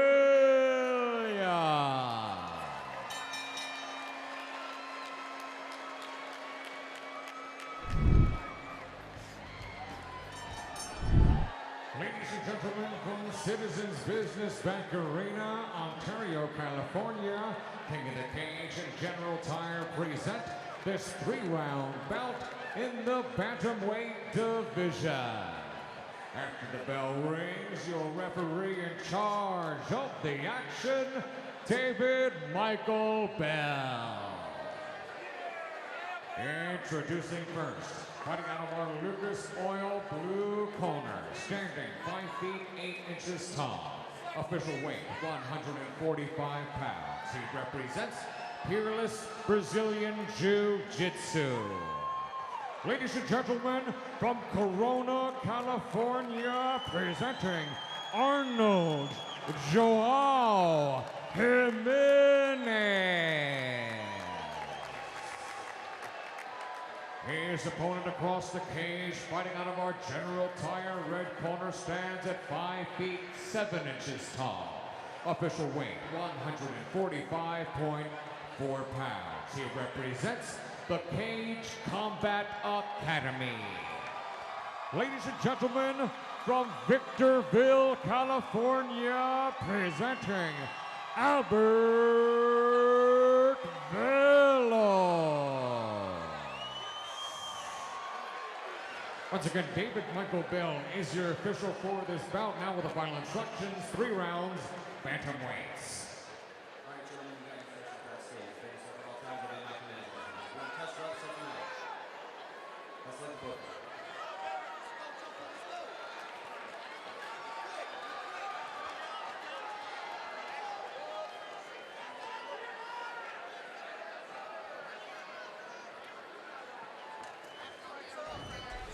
Here we are, round number 1. Arnold Jimenez versus Albert Valos. Jimenez in the blue, Valos in the red.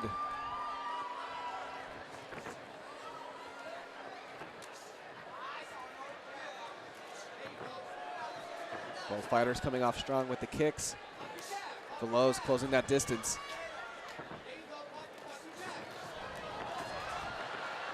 Interesting, caught the leg, threw a couple strikes there. Now Jimenez ends up on top. That's the thing, when you rush into something, you get caught. But I mean, it's a good scramble right here. Jimenez throwing Valos back down to the ground. Valos trying to stay on his feet. Yeah, Jimenez trying to take advantage of that situation right there.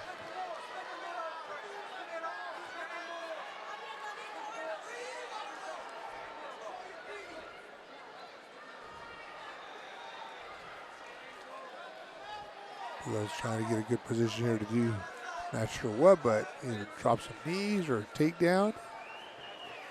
Looks like he's possibly trying to get that trip. Ooh, nice elbow. And that's how you set it up. Definitely throws Jimenez off guard a little bit.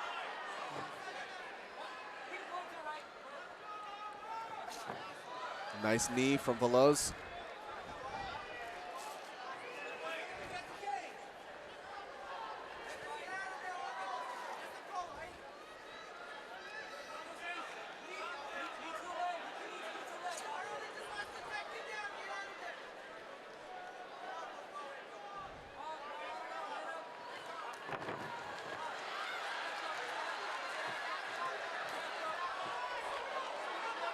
Valos now working from a higher elevation. Jimenez on his back. I was able to trip Jimenez down, but he didn't follow him down. So, you know, if you don't get down there, you know, he's going to be stood right back up. Yeah, not quite sure if Valos wants to take things down to the ground or wants to keep him on the stand-up. But now he's in a bad position right here. A nice transition from Jimenez.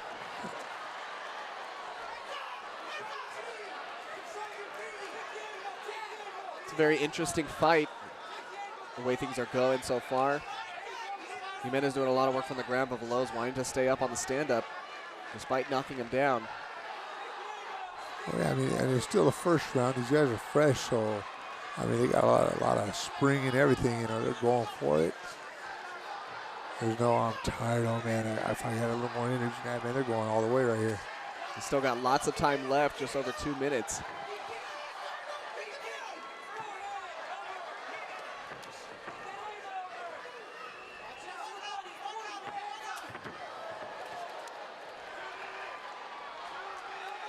Valos now working Jimenez up against the fence now.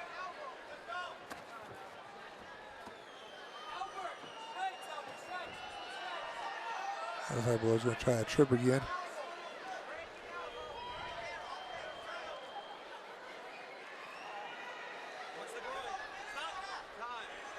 It looks like a low groin shot there. Take a break to recover. Once again, we're here at King of the Cage, Sin Rival at the Citizens Business Bank Arena in Ontario, California. We'd like to thank Lucas Oil and General Tire for helping put on this event. And of course, Tapatio Meat Snacks.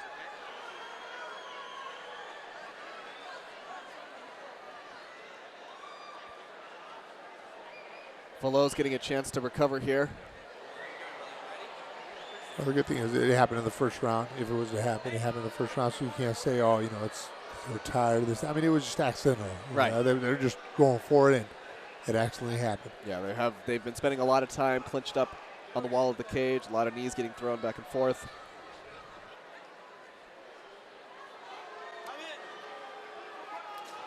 And they're back on. Same right where they left off, so no advantage to nobody or disadvantage.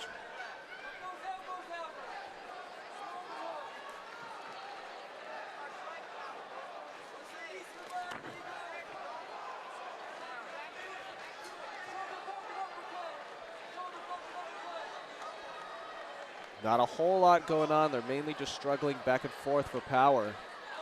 Control over this position. Valos trying to get an interesting strike there. Jimenez turning things around. Going back down to the ground.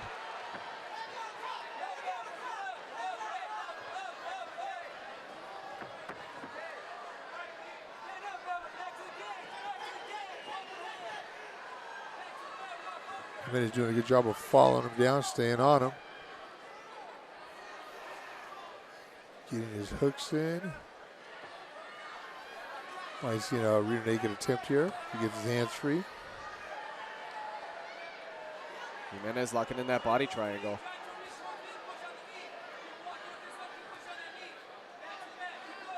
Valos could be in some trouble here, but there's only 15 seconds left.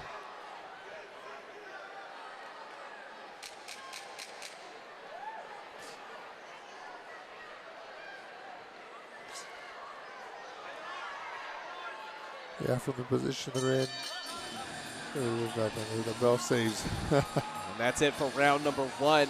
Let's take a quick look at the replay. Both of these fighters coming off fairly even. Can't really give the advantage to either or so far. Oh yeah, like I said, it went both ways. They both had takedowns. They both had good strikes, dominant positions. Jimenez doing a good job, almost catching Valos a couple of times with a couple different things, but honestly, they just keep getting back up, clinching up against the fence, and going back down to the ground. The cycle continues. To say Jimenez got the round or Valos got the round, you can't say that. I mean, it was close both ways. Of course. Welcome back, round number 2. Albert Valos versus Arnold Jimenez. They had a pretty back and forth first round, pretty even. Can't really give that direct advantage, as we were talking about earlier, to anybody yet. Both fighters still looking pretty fresh and on the same level.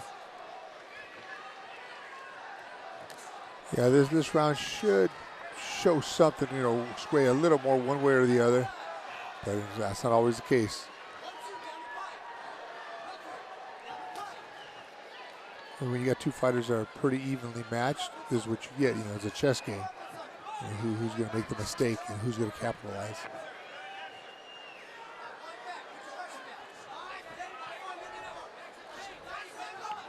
Valos throwing some strikes, some nice kicks.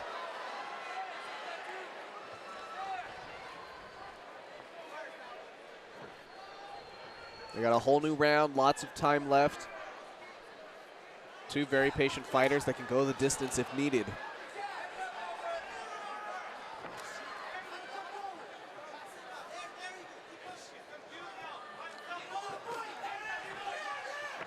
Oh, Jimenez, I think he got a good body shot on Valos right there.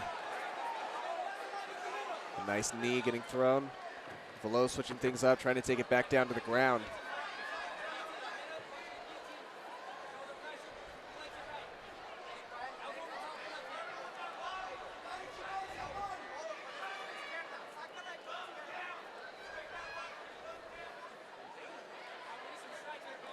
Once again, clinched up on the cage side. It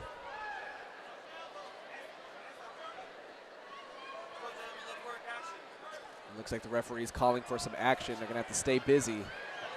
That's how it is. You stand still, you're not doing your job. It's just, that's the worst part too. You're told to, do something, and then you go do something, and it's the wrong thing because you end up on the ground. But then you turn around and get on top. Turn into positive. That's the funny thing about this fight game right here. I mean, when you go from a bad position to good position to now, hey, you got an advantage. That quick. You know, it can happen all in under 30 seconds.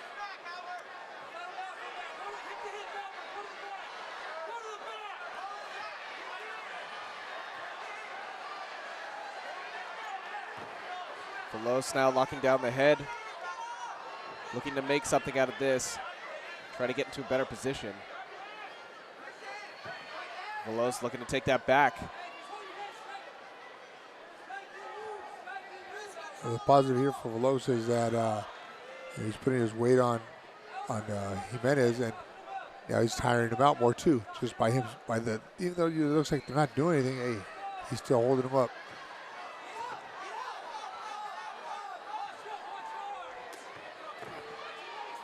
Valos throwing off a strike, but Jimenez quickly locking it back down.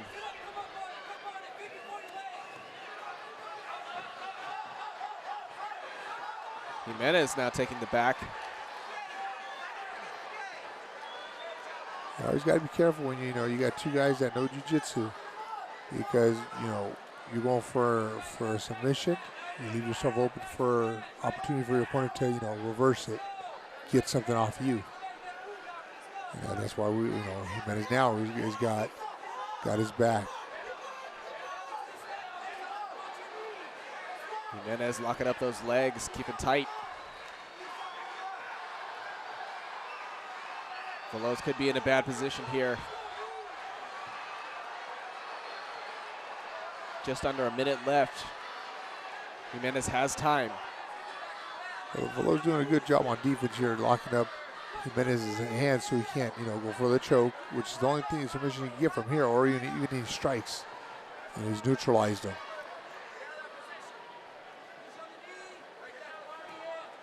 Valos just continually working to tire out Jimenez.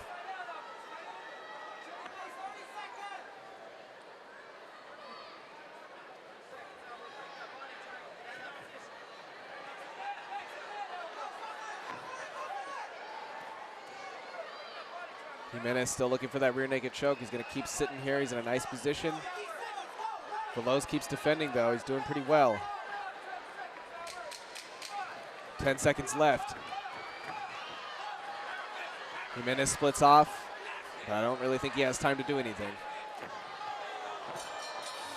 Yeah, Valos was about to stand up, but then he saw that Jimenez could have had a good shot on him, so he said, "No, I'll stay right here."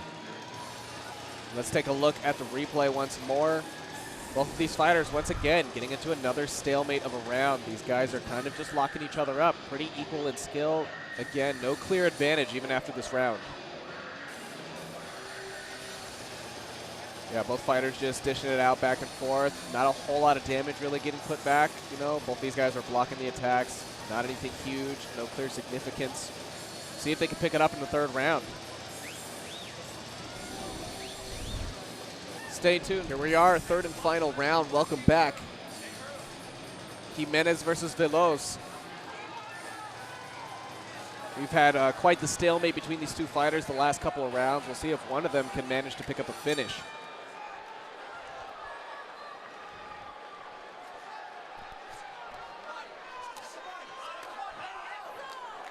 Jimenez keeps going for that body shot, which is nice, but he's got to follow it up with a few more shots. I know it's taking its toll on Valos.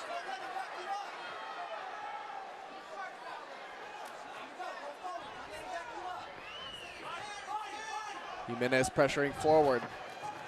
They're up against the fence again. Valos quickly taking it back down to the ground. Oh. Jimenez, though, locking up the arm.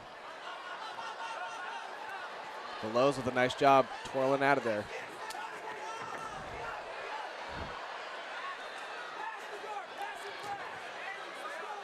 Valos pushing the legs to the side and passing guard. Locking down the arm in the process. You have the neck right there. Valos now getting into an ideal position. The same position Jimenez was in last time, but now going for the arm. Oh. Just tying him up, getting this rear naked choke. Yeah. It's close. This could possibly be it. He's in there a little deep, but Jimenez breaks through.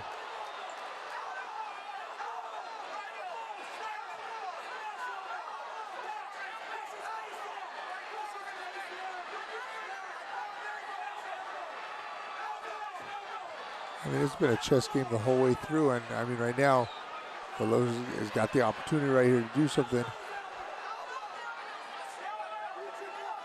He's in a good position for some ground and pound. The submission attempts because Jimenez keeps trying to escape, opening himself up.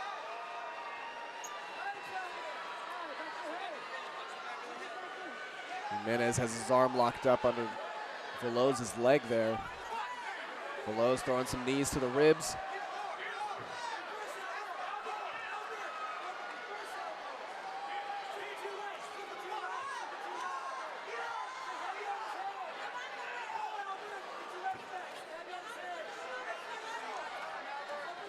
Valos repeatedly throwing some strikes, staying busy.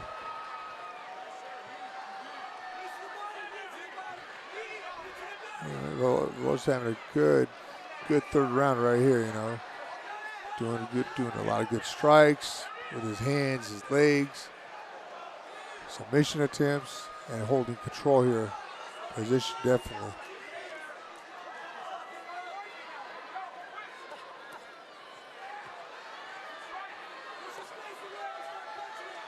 Definitely some more damage being exchanged back and forth this round, a little bit more action picking up. Both these guys still seem pretty lively with a lot of energy, despite it being the third round.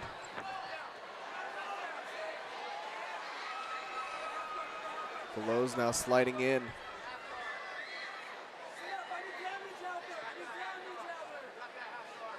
I think the thing that makes it a little more difficult is they are sweaty, and I mean they're slippery, and you can see that when they're moving around. Definitely, it's harder to get a submission when you're all sweaty.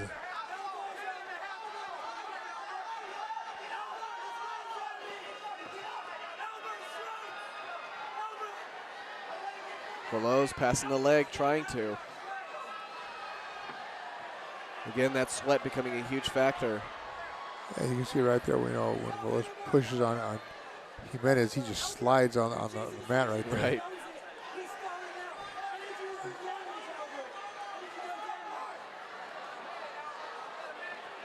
And then when you are that sweaty, I mean, you try and get a choke in it. I mean, it's slip and slide all the way. Jimenez pushing forward now. Look at that, just pop the head right out, no problem. Yep. And he goes for his triangle choke.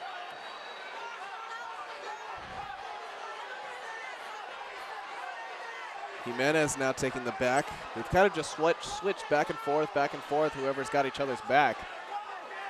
Let's see if Jimenez can make something out of it. He's got only about 20 seconds left. Dealing a little bit of damage here to Valos. Now fighting the hands. I don't think he has enough time, though, to really set something in. No, not the way they're going. And I said how slippery it is right there for him. I mean, the most you can hope for is some strikes, and score some points for the judges. And that's it for round number 3.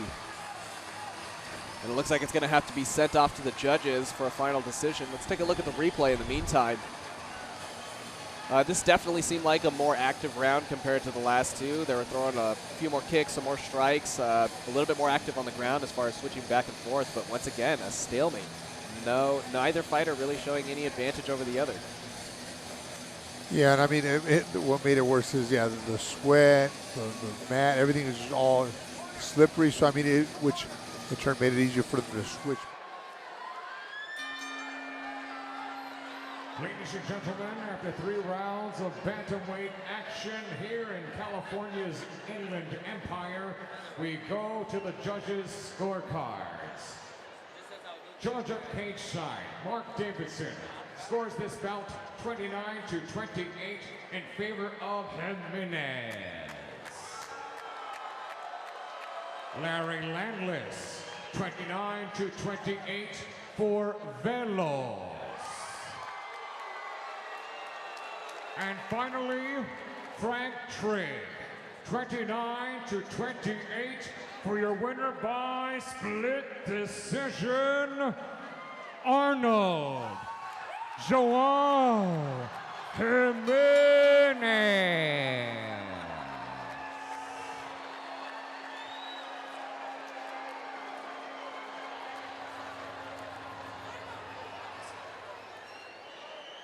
Here is Danny Avila.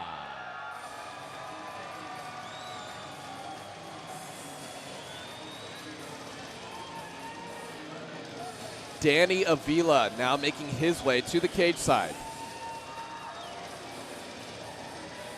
Hailing from El Monte, California, he's currently fighting out of the 135-pound weight class.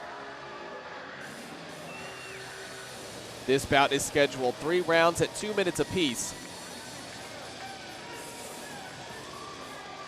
Avila, very strong, very quick stand-up fighter. Has a great punching game, has great boxing skill, got good kicks.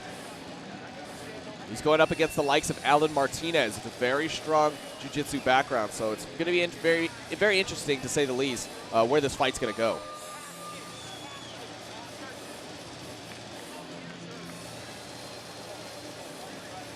And you can see a Daniel Hernandez, former King of the Cage champion, in his corner there. He's got strong fighters in his corner. Avila looking to pick up his second win here tonight. His current record standing at 1 win and 1 loss.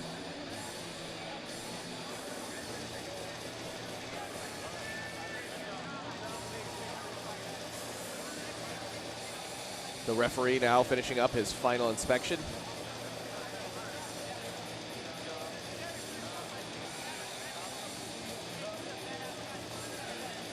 Danny Avila heads inside the cage.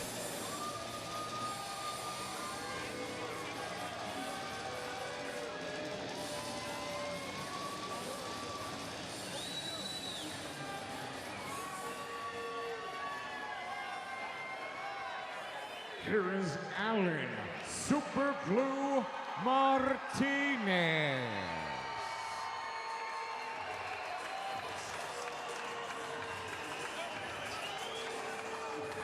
Now making his way to the cage side, Alan Martinez.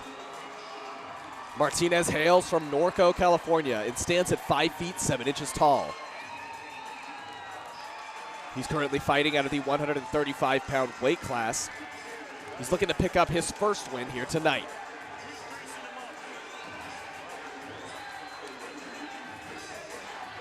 Martinez is a very strong ground fighter, has a great jiu-jitsu background. Currently holds a brown belt in Brazilian Jiu-Jitsu and trains out of Sequence Jiu-Jitsu and MMA.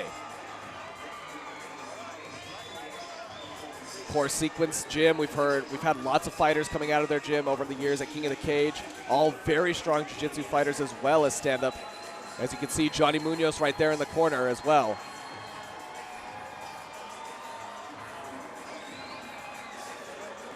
Alan Martinez looking to bring a lot of talent to the table. He's going to prove to be a very formidable opponent against the likes of Danny Avila. If I'm going to predict anything, though, he's going to want to take him down to the ground. He's going to work from there and try to work for some kind of submission.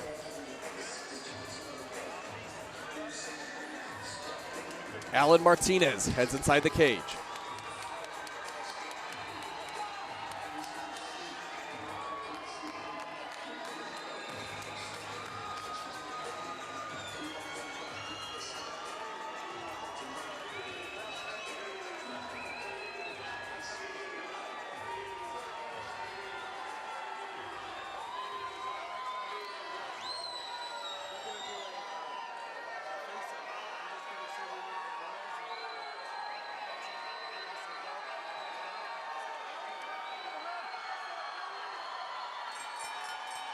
Ladies and gentlemen, from Citizens Business Bank Arena, Ontario, California, King of the Cage and General Tire present the special 3-round bout in the flyweight division.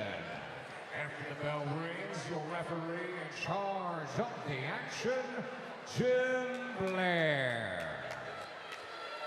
Introducing first, fighting out of our Lucas Oil blue corner, standing 5 feet 7 inches tall, official weight 134.4 pounds. He represents the Vault MMA.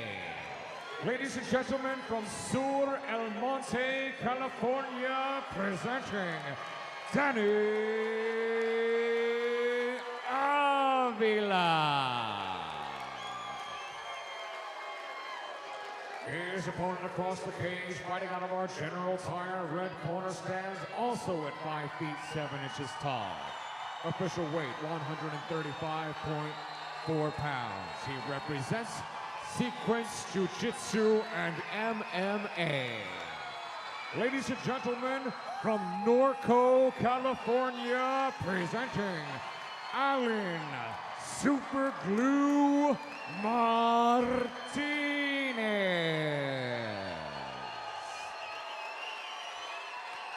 Once again, Jim Blair is your official for this bout. Now with the final instructions, 3 rounds, flyweight. All right, gentlemen, Andy for me, red. Touch glove.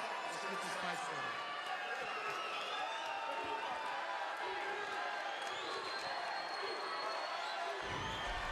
Round number 1, let's get things started.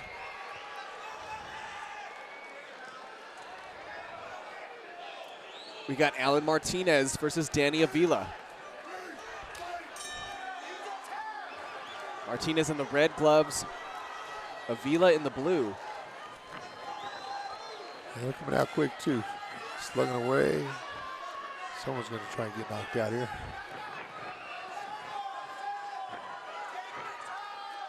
And this is another filling out process when you just start swinging away and see what you got, what they got, and the power, everything. You feel it all right away. Martinez going in, going for that single leg. Avila defends.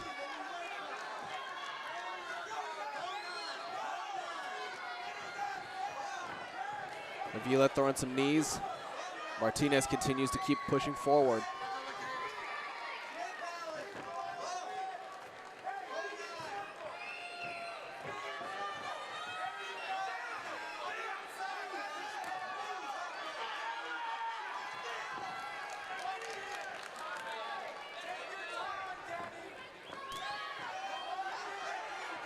Both fighters taking their time, being patient.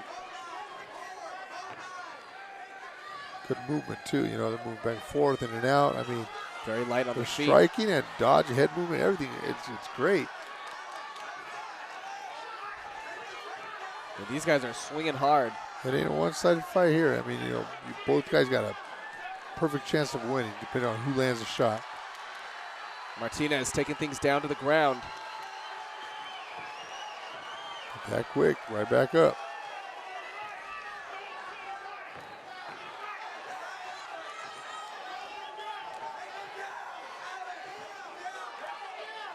Martinez going in to dish some damage. Now going low. 10 seconds left. Picks up Avila with a nice slam. And that's it for round number 1. Like you said, both fighters once again coming to another stalemate. They're pretty even. Martinez definitely picking up some points though at the end for that slam. Yeah, because I mean the first takedown he did, I mean Avila popped right back up quickly. So you know you can't really say, oh, you know, he took him down and you know held him or did anything like that. No, exactly. But the last one, you know, points for the slam was good. Yeah, definitely. Martinez, both these guys, you know, not a whole lot of action, but they were keeping very much into it. We're going back and forth, doing a lot of movement. I think we're going to be getting a lot more action coming up in the second round. All right, here we are, round number 2.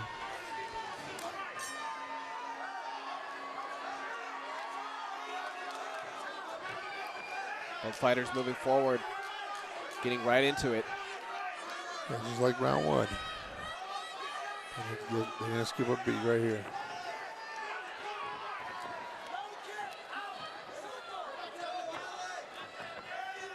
Martinez driving forward.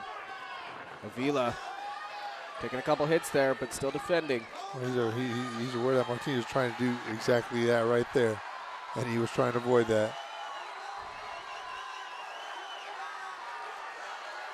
Martinez now taking the back. trying to get those hooks in.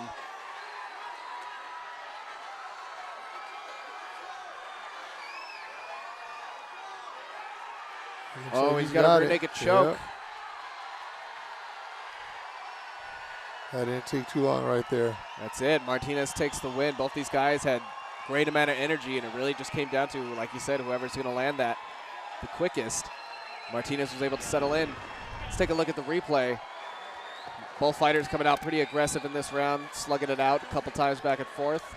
But again, Martinez was looking for that takedown, just that same slam he did in that first round.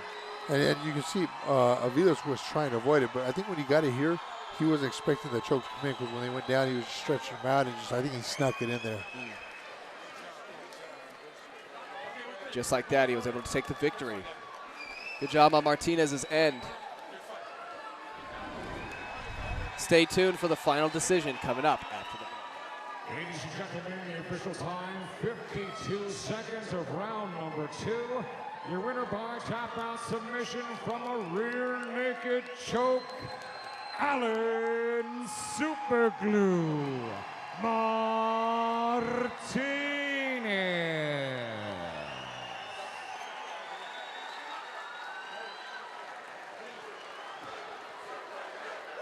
All right, and with Superglue himself, Alan Martinez, you got the big win tonight. Rear naked choke, walk us through that.